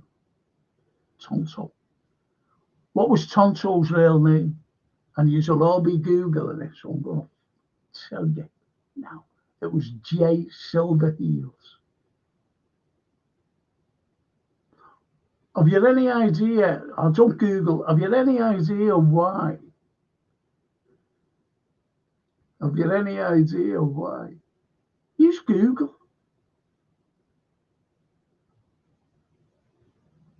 I'm sorry about that. Anyway, have you any idea why, like Crazy Horse and Sitting Bull, why they got them names? Running Burr. I got any idea? Well, before you all Google, instead of, using your tongue, I'll tell you. When the indigenous girl was given birth, that's what she seen. Even running water, by a stream. A bull that sat. And a horse that was, going wild, jumping all over the place. And they named the children after that. Did you know that? Well, now you know.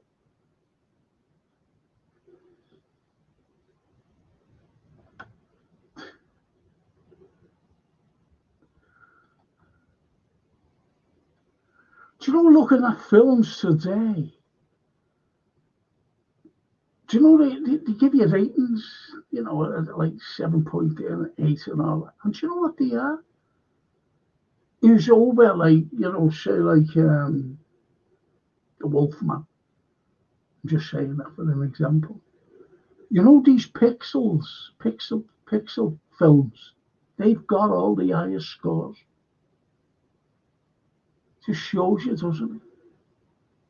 Some crap films coming out. It's got the pain.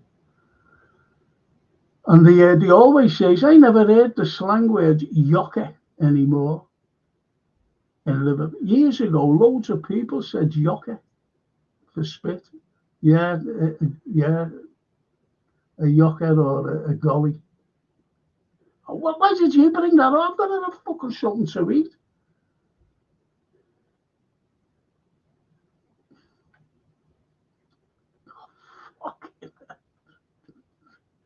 Yeah, yourself. No way. I've got to have something to eat, and you're coming out with that. Sorry, Frank, about bringing Charles up last night. I know, of course. No, it's a cause controversy. I show Prince Charles around St. George's Hall, and you know that. I've told you all about it. And believe it or not, he has a great sense of humour. Not only did he have I didn't want to bring him around, by the way. And it surprised me what he knew about Liverpool. He says, you should be, he never just said me, he said the citizens. He said the people of Liverpool should be very proud of their wonderful city. You should be very proud of their wonderful city, Frank. I said, yeah, I said, we are very proud.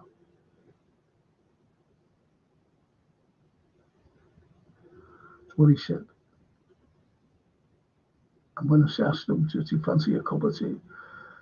The situation's most intolerable. I cannot just go and have a cup of tea. I went, all right, I'm going then. See ya. Said I forgot his name and everything. Fucking hell. That's when I.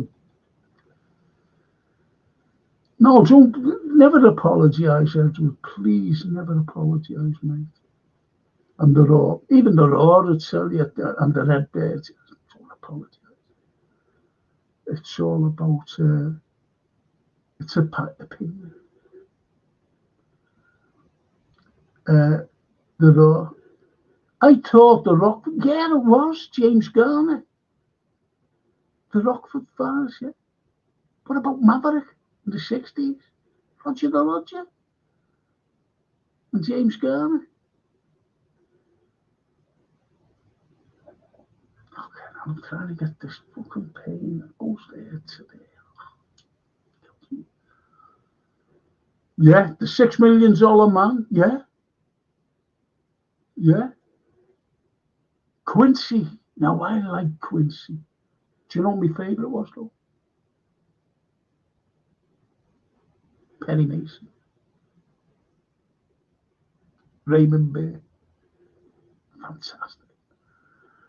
Quincy, yeah, I like Quincy. Obviously, I watched them on reruns, but I thought they were pretty good. They were Quincy, Jack Klugman. Good, eh? I thought the Rockford Files was pretty good. And the $6 million man, yeah, Quincy. Oh, yeah, just said that, haven't I? And Boss says, Anfield, thanks for that tip. I liked T-34, Russian World War II film too. That's about a tank, isn't it? Tank. T-34. Gumshoe was brilliant. I remember some of it was filmed in the old Labour Exchange on Renshaw Street, says Gary the Rigby. Yep. and Abercrombie Square. That's where his offices were.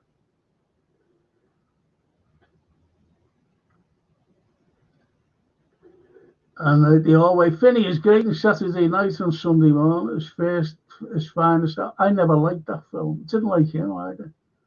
And he was the worst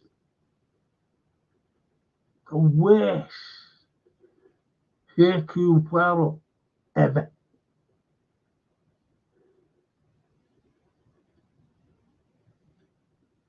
Just never liked him.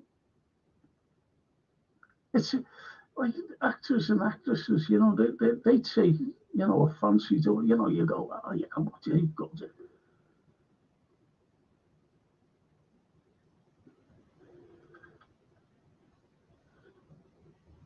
As a date once for an actress.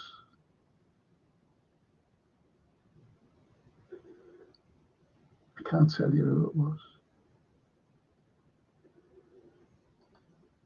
Probably as well.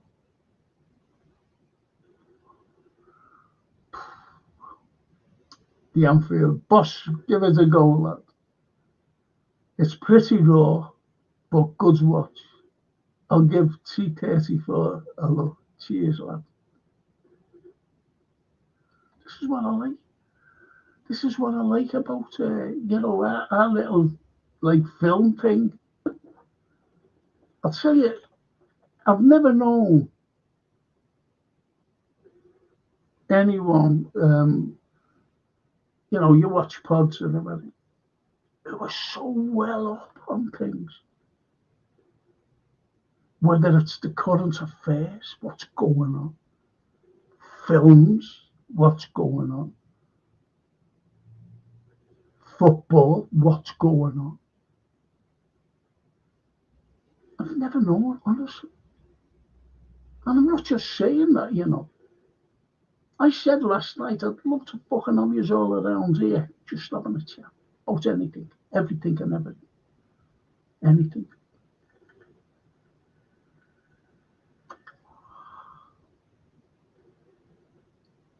There's a film called The Crew Set in Liverpool, a bad accent on that one, so I know what you mean with the accent, says Edward. The worst Scouse accents, he's just died here. Gary, he's just died. He was a Manchester fucking fella as well. Manchester fella. Do you ever remember a family at war? They're fucking outsiders. Where you going there? Is my tea ready? What the fuck is that? Is tea ready? The man of the house. Fucking hell, it's shocking. See what I mean about Liverpool actors? They're fucking put in the background. That's why, they get the work in the likes of the Royal Court. They don't even fucking get it at the...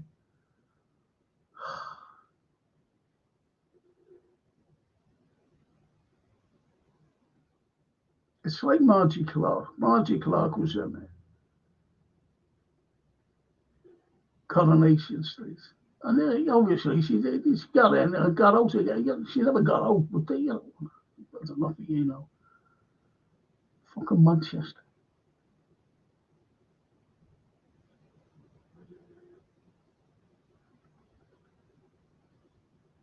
And at least, the likes of Brookie did have Scousers in it. With the exception of, these posh ones who were supposed to be in, like the Farmans and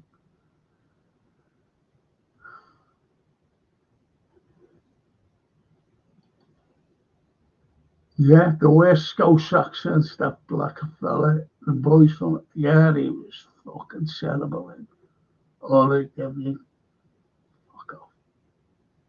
Terrible accent. He's from Manchester, forget his name. He's only recently died. So you're right, Gary. Alan Igbo, get in there all the way, get in. Logo, yeah, the boys from the black stuff, you're right. Logo. Or logo was it? But bad accent. Getting a Manchester fella to play a Scouser. You just don't do that.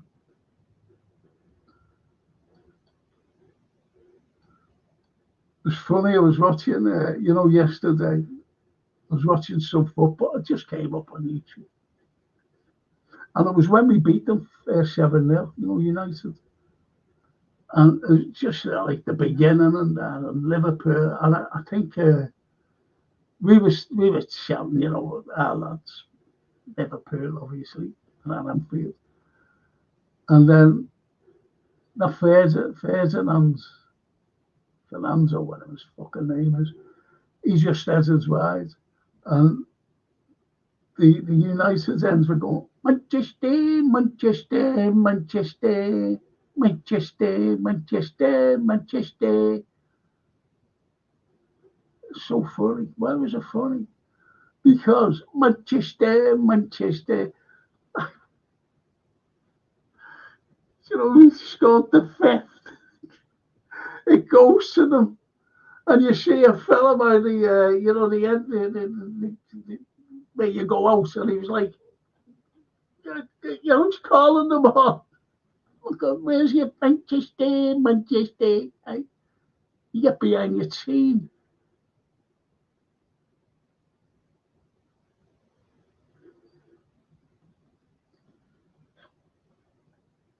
No.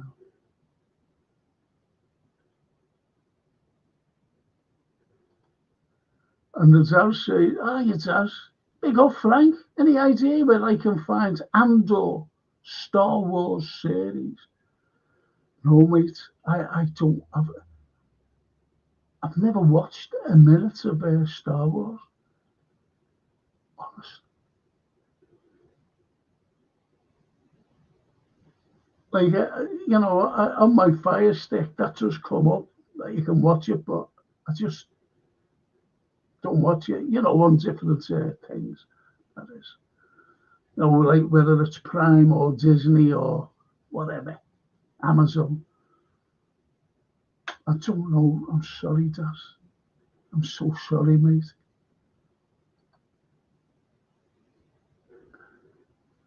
The Anfield. I must take a small mention to my dissatisfaction with them making a Beatles movie with. Oh, that was shocking. That was American, though. That was American. The cartoon.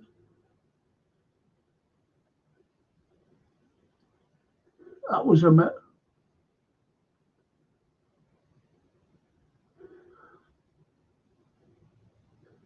Or is that the film? I forget his name, innit? No. And the fucking actor who played him, playing John Lennon, was a fucking American. That's to sell it to but you don't need anything about the Beatles to sell to America. It's just fucking sold without having some stupid American playing a Scouser. So you're spot on there, Roy. Honestly, Anfield, you're so.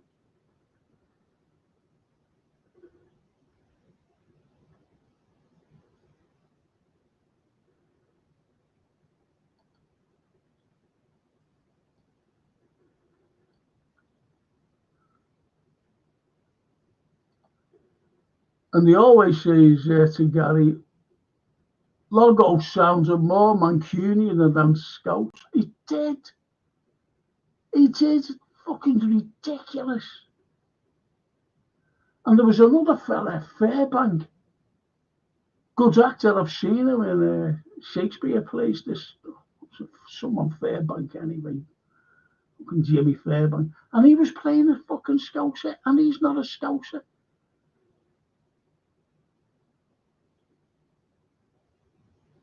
But he's a good actor. But a bad fucking Liverpool accent. You can tell it's the phony Scouse accent, though, can't you? I tell you, I was watching something. Listen to this. The other day, and I was looking at YouTube, and that fucking, what's his fucking name? Jim Davidson. He came on, and he was talking to someone. No, he's he was being interviewed by this fucking fella, and they were talking about like series. He said, "Oh, have you seen that new series, Adolescence?" And he went, "Yeah, I watched. This is Jim Davidson now. Yeah, I watched it. And all his eyes got was it. I thought, you fucking horrible prick.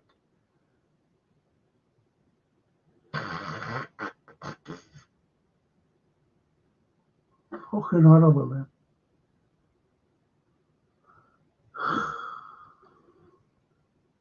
They're all. Now, I don't know if this is anyone's particular genre, but Godzilla Minus One was a really good. Do you know what? I haven't seen that. I like the Godzilla ones. But it's subtitled. But I enjoyed it. Best movie. Oh, yeah, I'll have a go at that. I've never watched it.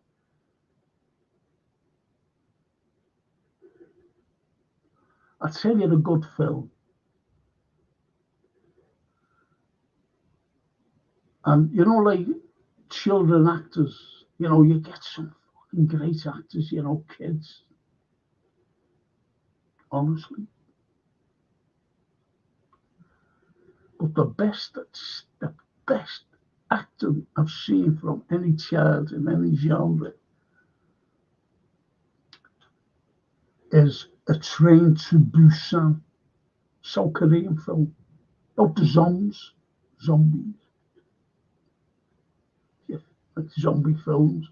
I don't like them to be. I've watched that, and I watched World War Z. Thought that was a good film. World War Z, the Brad.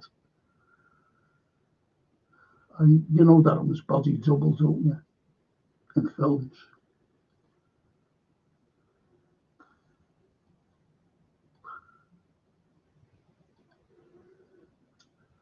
And getting back to reality, the boss says, "Thanks, Ezra. Before I go, lads, expect you to have a massive party in Liverpool, but our supporter group have a due on boat in Key 16 North Dock, Dublin, Friday, the 23rd of May. Inclusive welcome drink if adorned." Yeah, says the capo di tutti cap, the boss. I'm sorry for all this itching. It's not a habit, it's fucking terrible. What I've got. And when I do that, not wipe my nose, it's just the itch. It's so infuriating. And that fucking noise is still going. Elmo says, remember the spaghetti story from Rome when they brought it out? No. Yeah, yeah.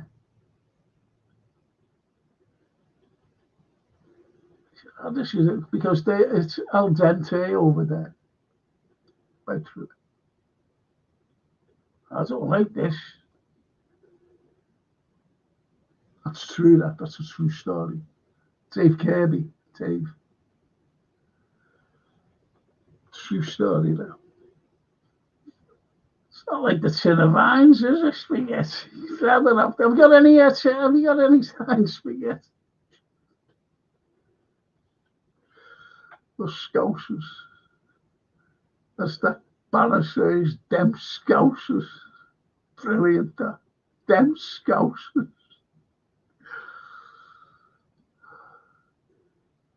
Oh, yeah, that's another great film. That's one of my faves.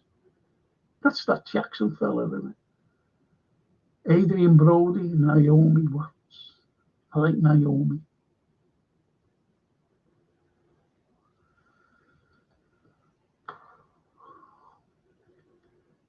Sounds like a good day, night, says Edward to the boss. And the always, for historical inaccuracy, nothing beats Braveheart.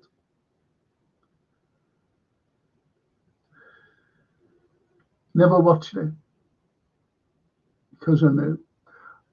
I tell you, a film which is spot on. You know that I lecture about the don't know more. The Romans. And for years, this friend of mine, also a lecturer, Roman, and he said, "Have you seen Gladiator?" I said, "I won't watch it." He said, "Watch it." I said, "No, I will not fucking watch it." And he said, "Do me a favour, God, do me a favour. Watch the first 10 minutes. If you don't like the first 10 minutes, turn it off. Just turn it off." He said, "Bear it for 10 minutes." I said, "Okay." I watched the full film and it was brilliant. Albeit Maximus by Russell Crowe was fictionalized. Everything around him, and I mean everything,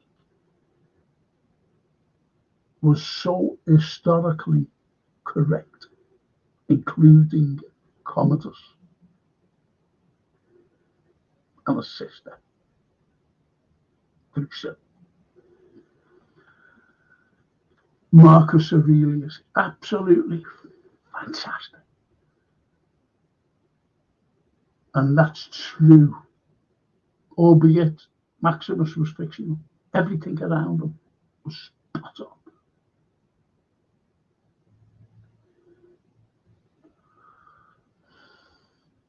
So that's another one then. And the boss says, "See you next time, FC, and lads, don't forget to hit the likes, lads. Helps FC's allergic rhythm. Adios and ciao." Ciao. John Air Boss in 10 Rillington Place. He was brilliant. And Judy Geeson. Judy. Ever remember that?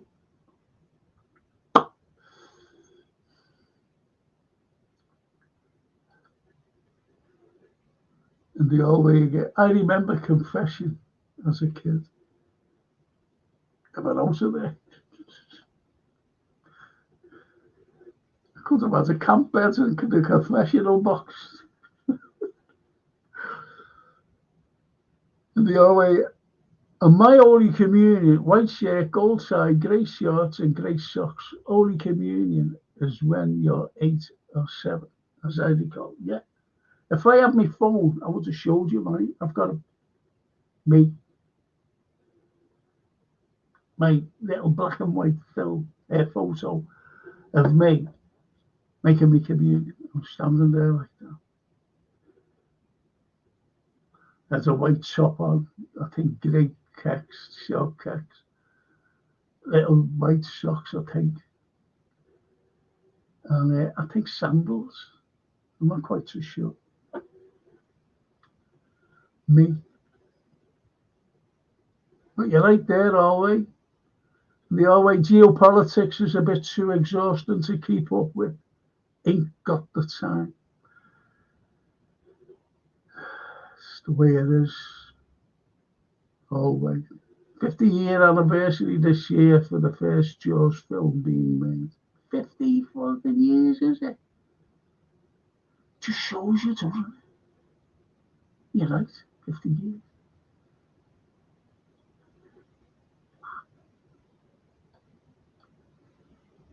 And 20 years since we won our fifth this year. Great memories. But I recently rewatched the Hammer horror film, Asylum, Robert Powell and Peter Cushing. I adore that film. Herbert Long is in it as well. It's one of Hammer's best horror film, Asylum. Who's the girl in it as well? There's a girl, isn't it? If I recall.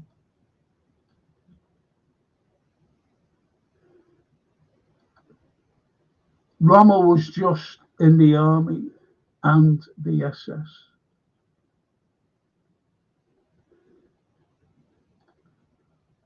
You know, Zhukov went through the hell. One of my heroes was Zhukov. Military heroes, that is.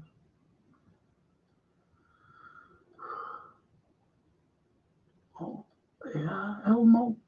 Fallen Idol was written by Graham Greene, who done some classics like The Third Man and Bright Away.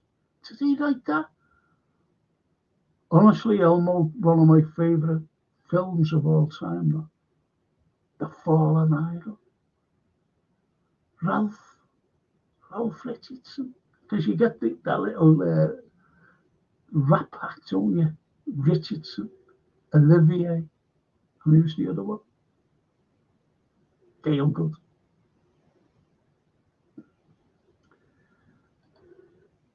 They always say to Elmo, I'm into Graham Greene's books. The Quiet American and The Comedians are two of my faves. Graham Greene, eh? Well, I didn't know that. Thanks for that.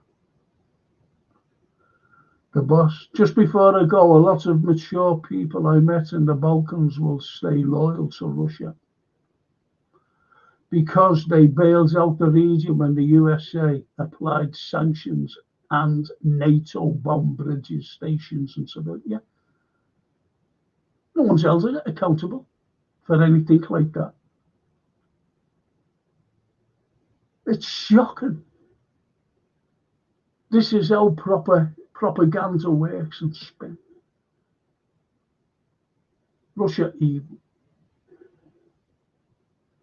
The West is good. Evil, good. China, evil. North Korea, evil. Iran, evil. The axis of evil. And it's shocking what they do.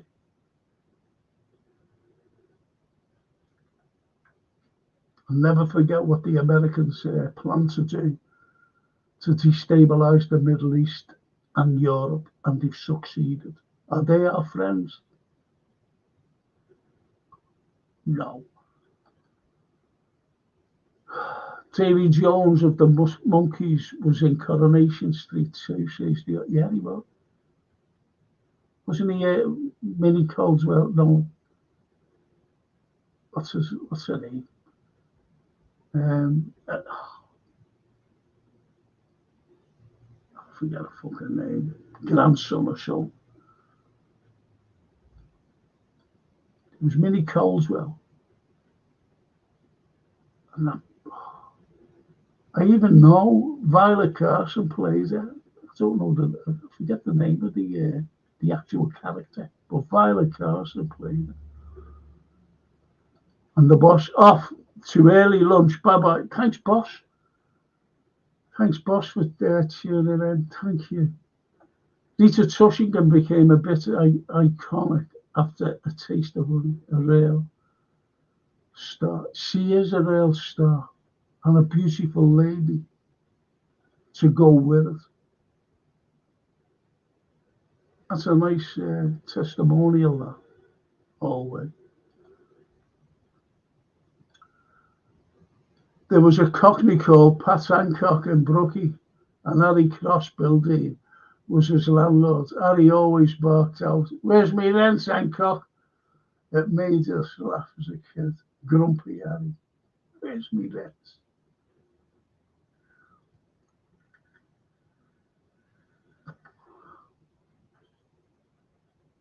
Time Solo, yeah. Rumpole, brilliant. Leo McCain, unbelievable. I'm going to go right down. Oh, there's the black and white, bud. Afternoon, I watched the Mulholland Drive last week. David Lynch always gets me thinking. Yeah, Mulholland Drive, David Lynch, died, hasn't he? Blue Velvet.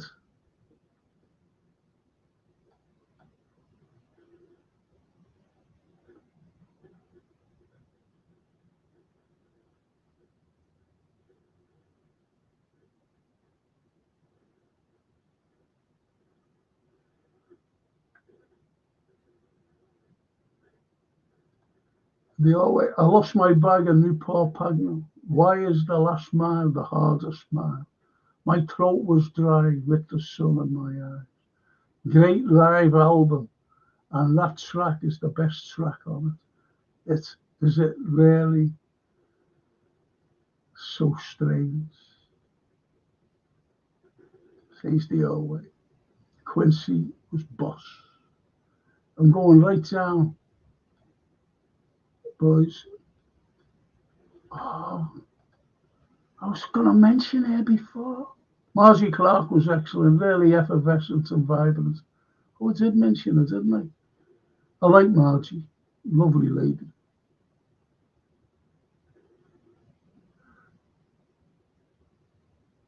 I remember the BBC, they sent to Merseyside an email about me. And Tony Snow went here, superstar. And what they wanted me to do was a series with this other fella. And he was a jock, Neil Oliver his name is, and he's on the telly now and does his own podcast. But I like him because he speaks what you and I speak. And they wanted me to do a series where he was doing something and I was supposed to doing another. And the head of the fucking BBC went, can't have him, he's got a bad accent. Liverpool accent. Don't take them serious. True.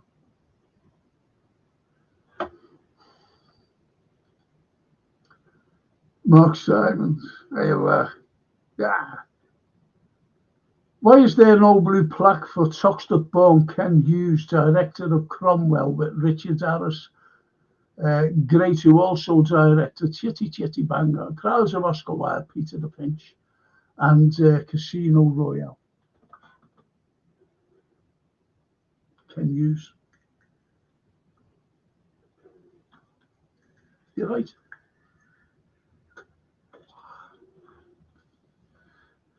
But it's here.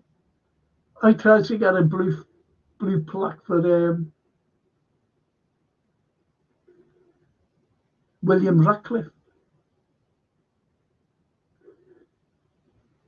Victoria Cross holder, on the site of an Old Swan, the site of is it Tesco or Asda there? I think it's Tesco. Is it? Yeah, Tesco.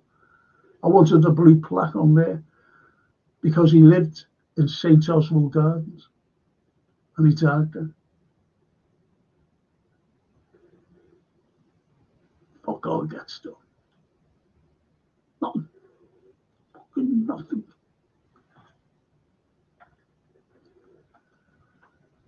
One of my favourite Warfare, Kelly's Heroes, yeah. Oh, Clint, me mate. Fucking Clint. What about it? It was really funny and some good acting. Gallipoli was a very good film. My granddad got blind. Go away. He couldn't stand Churchill. Go away, Christopher. That's fine. Got blinded. Gallipoli. Churchill was a fucking horror. And they call him that fucking Zelensky. You know, all the propaganda calling him. So he's the Churchill. Fuck off.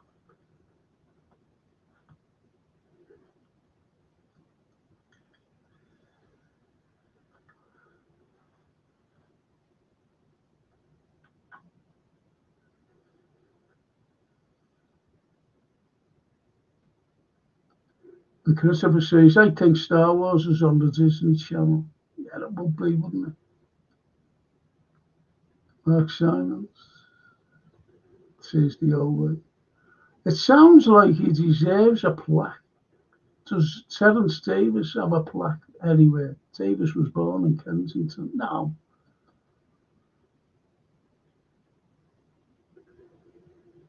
Churchill's mother was Jewish, which by Jewish law makes him Jewish, but no mention anywhere of his heritage. Why? That's why. That's why, Mark. Good point, Dan. There's some fucking Indians about. I don't mean the indigenous in America. I'm talking about the subcontinent. What he fucking did it.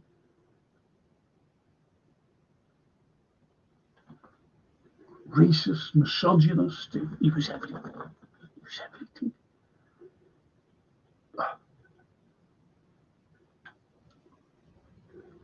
Yeah, Yossi Hughes was a monk too, but they learnt their trade in the everyman, Frank. Yeah. I just died, hasn't he? He's just died, recently died. I never knew that about Winston's mother. All I knew that she was American and he was very fond of her. Churchill banged on about her enough over the years, especially to the Yanks. Churchill has a lot of blood on his hands, especially the Lusitania.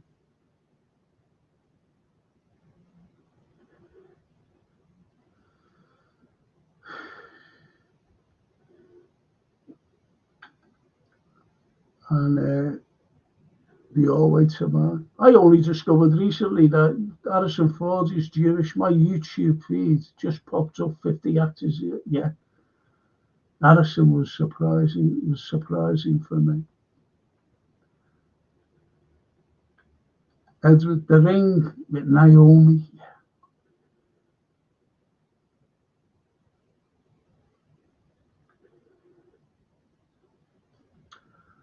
If I was an oligarch,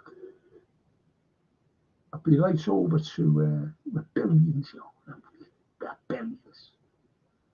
I'd make it one of the best films ever. And I'd get Naomi to star in it and run off with it. I say, never have to work again, I hope. But if you want to make films, I'll make them for you.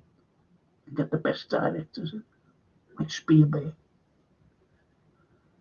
Jackson.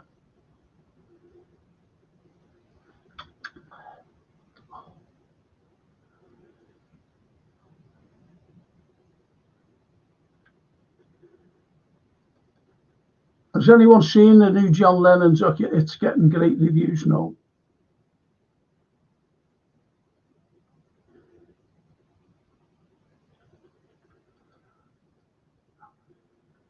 The old way. Freddie Starr's mother was Jewish. Remember Freddie? Are you sure? She was fucking Jewish. His mother.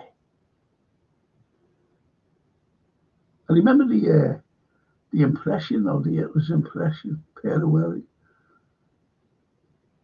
Freddie Starr, really? Didn't know that.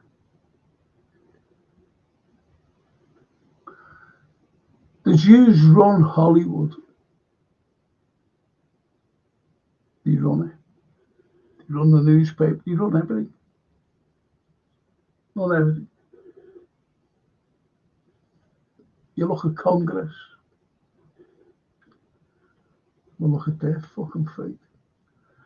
The True Confessions is as good where Robert De Niro says Edwards and Robert Duvall.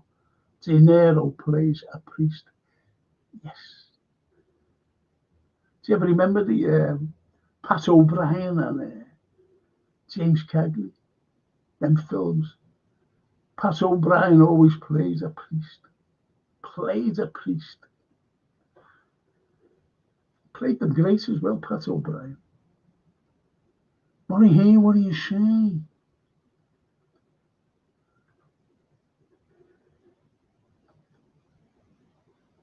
Some kids got more expensive shoes than me for Holy Communion.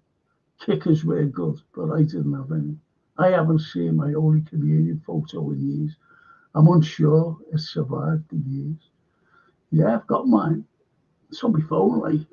Our Francine's got loads of photographs.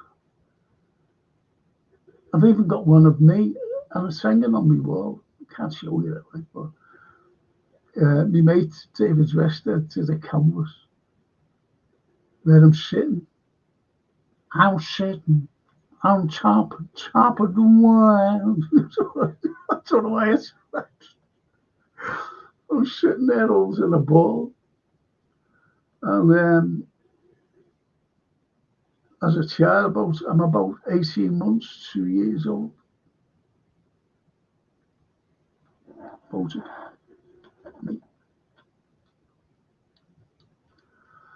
I got it in there because I grew up in the gardens out there. And Jerome's, the photographers, was in London Road, just across the road. That's where I got these photographs. See?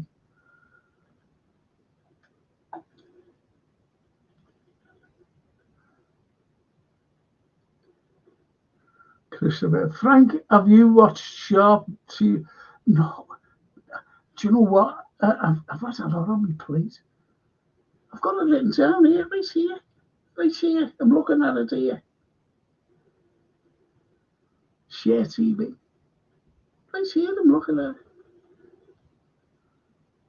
But the thing is, I've had a lot on my mind. But one day,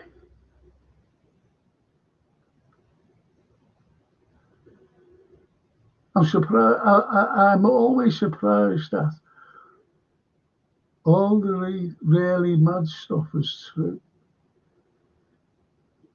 Yeah, all the mad stuff is so right. It's the king. Are you Frank? Are you king? Oh, you missed a brilliant show, King. Sorry, mate, you've missed it. It's been one of the best. I had a great actor in with me this morning. He's come to see his dad or his man. Is this his man? And he's just a flying visit because he's on his way to Iceland. He's doing a film up there. You know, he's going all over the place, going to the Caribbean and that. You know what it's like. Daniel Craig, he was in this morning, and we were chatting. All the people were fucking made up. Up the stairs and down, they all couldn't believe it. He said, fucking hell, Daniel Craig. And he asked him a question. Even Edward asked the question. He said, well, did you get fed up doing James Bond? And he said, no. He said, they put me on the mantelpiece. Put me out there. I said, on the mantelpiece? He said, yeah, that's what we call it now. That's the new in thing. Mantelpiece. So, okay. So you missed it up there. You missed the king. You'll have to rerun it like, you know, when he came on. Just got off there. Up to Iceland. And he always says to him, New Lennon Doc, I'll look out for it. Can you get it free on you? Yeah, you'll get anything. I can get anything on mine. I can get tomorrow's news on mine and next week's news because I know what the news is all about. And he was in a large part culpable for Gallipoli. Yeah, Churchill. As first Sea Lords of the Admiralty in time of Gallipoli. Then there's him getting the guns out to the Tony Pandy armies. He got the fucking guns out here, mate, as well. All the way. Liverpool a year later, that happens in 1910. Tony Pandy, when the government was saying, I don't know who the fucking hell it was, and said, you know, these people, why are they going on strike? Well, you know, they're starving. He said, well, fill the leads with belly. Fill the belly with lead. That's what he said. That's what Churchill said. Fill the bellies with lead. Because they were starving. And a year later, he sent 2 frigates up. The guns. The city. thousand armed troops. Think about it. Because we dare go on strike.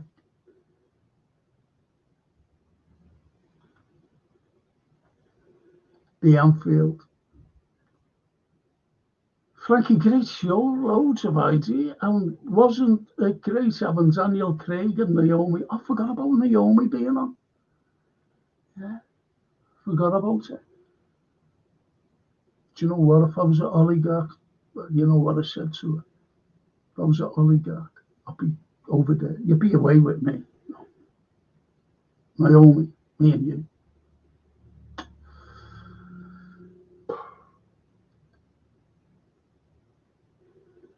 Thanks for that, Ro.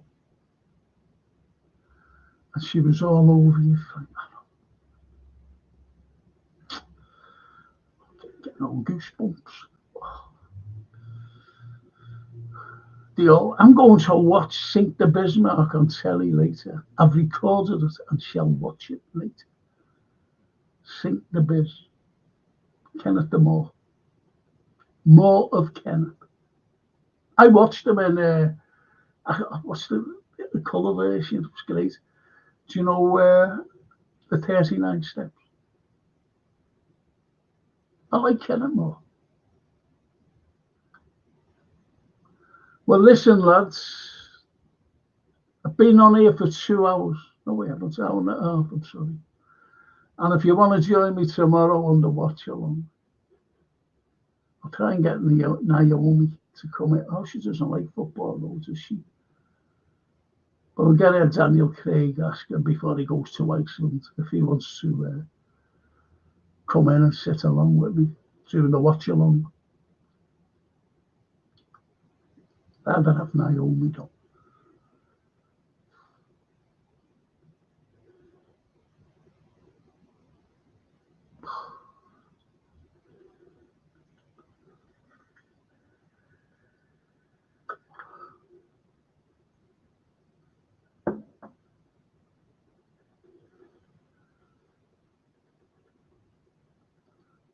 And the Anfield, Frankie.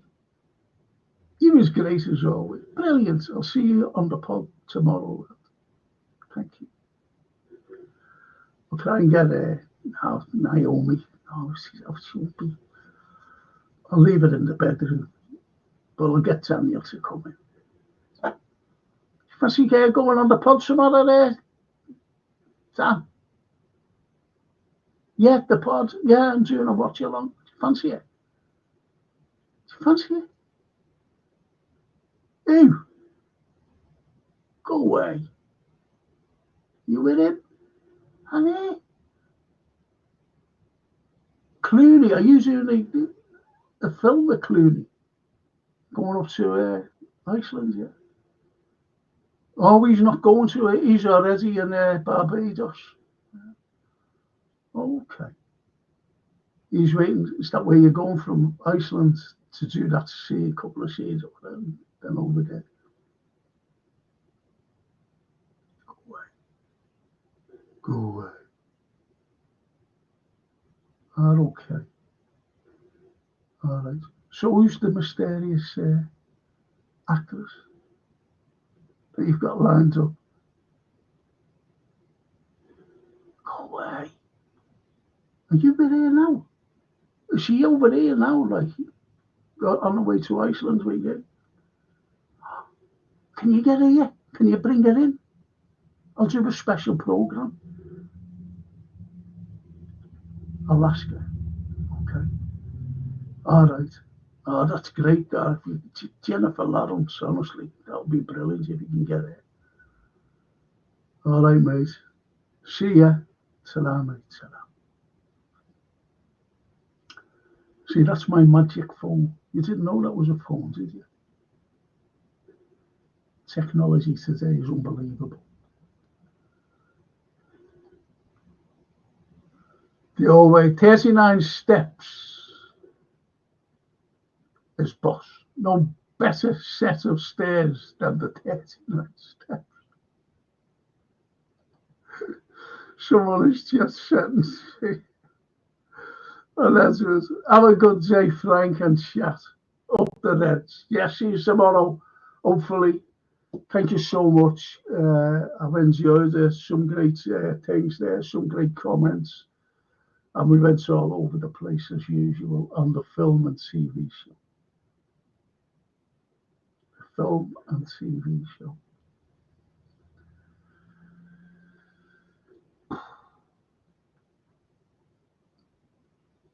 Thank you.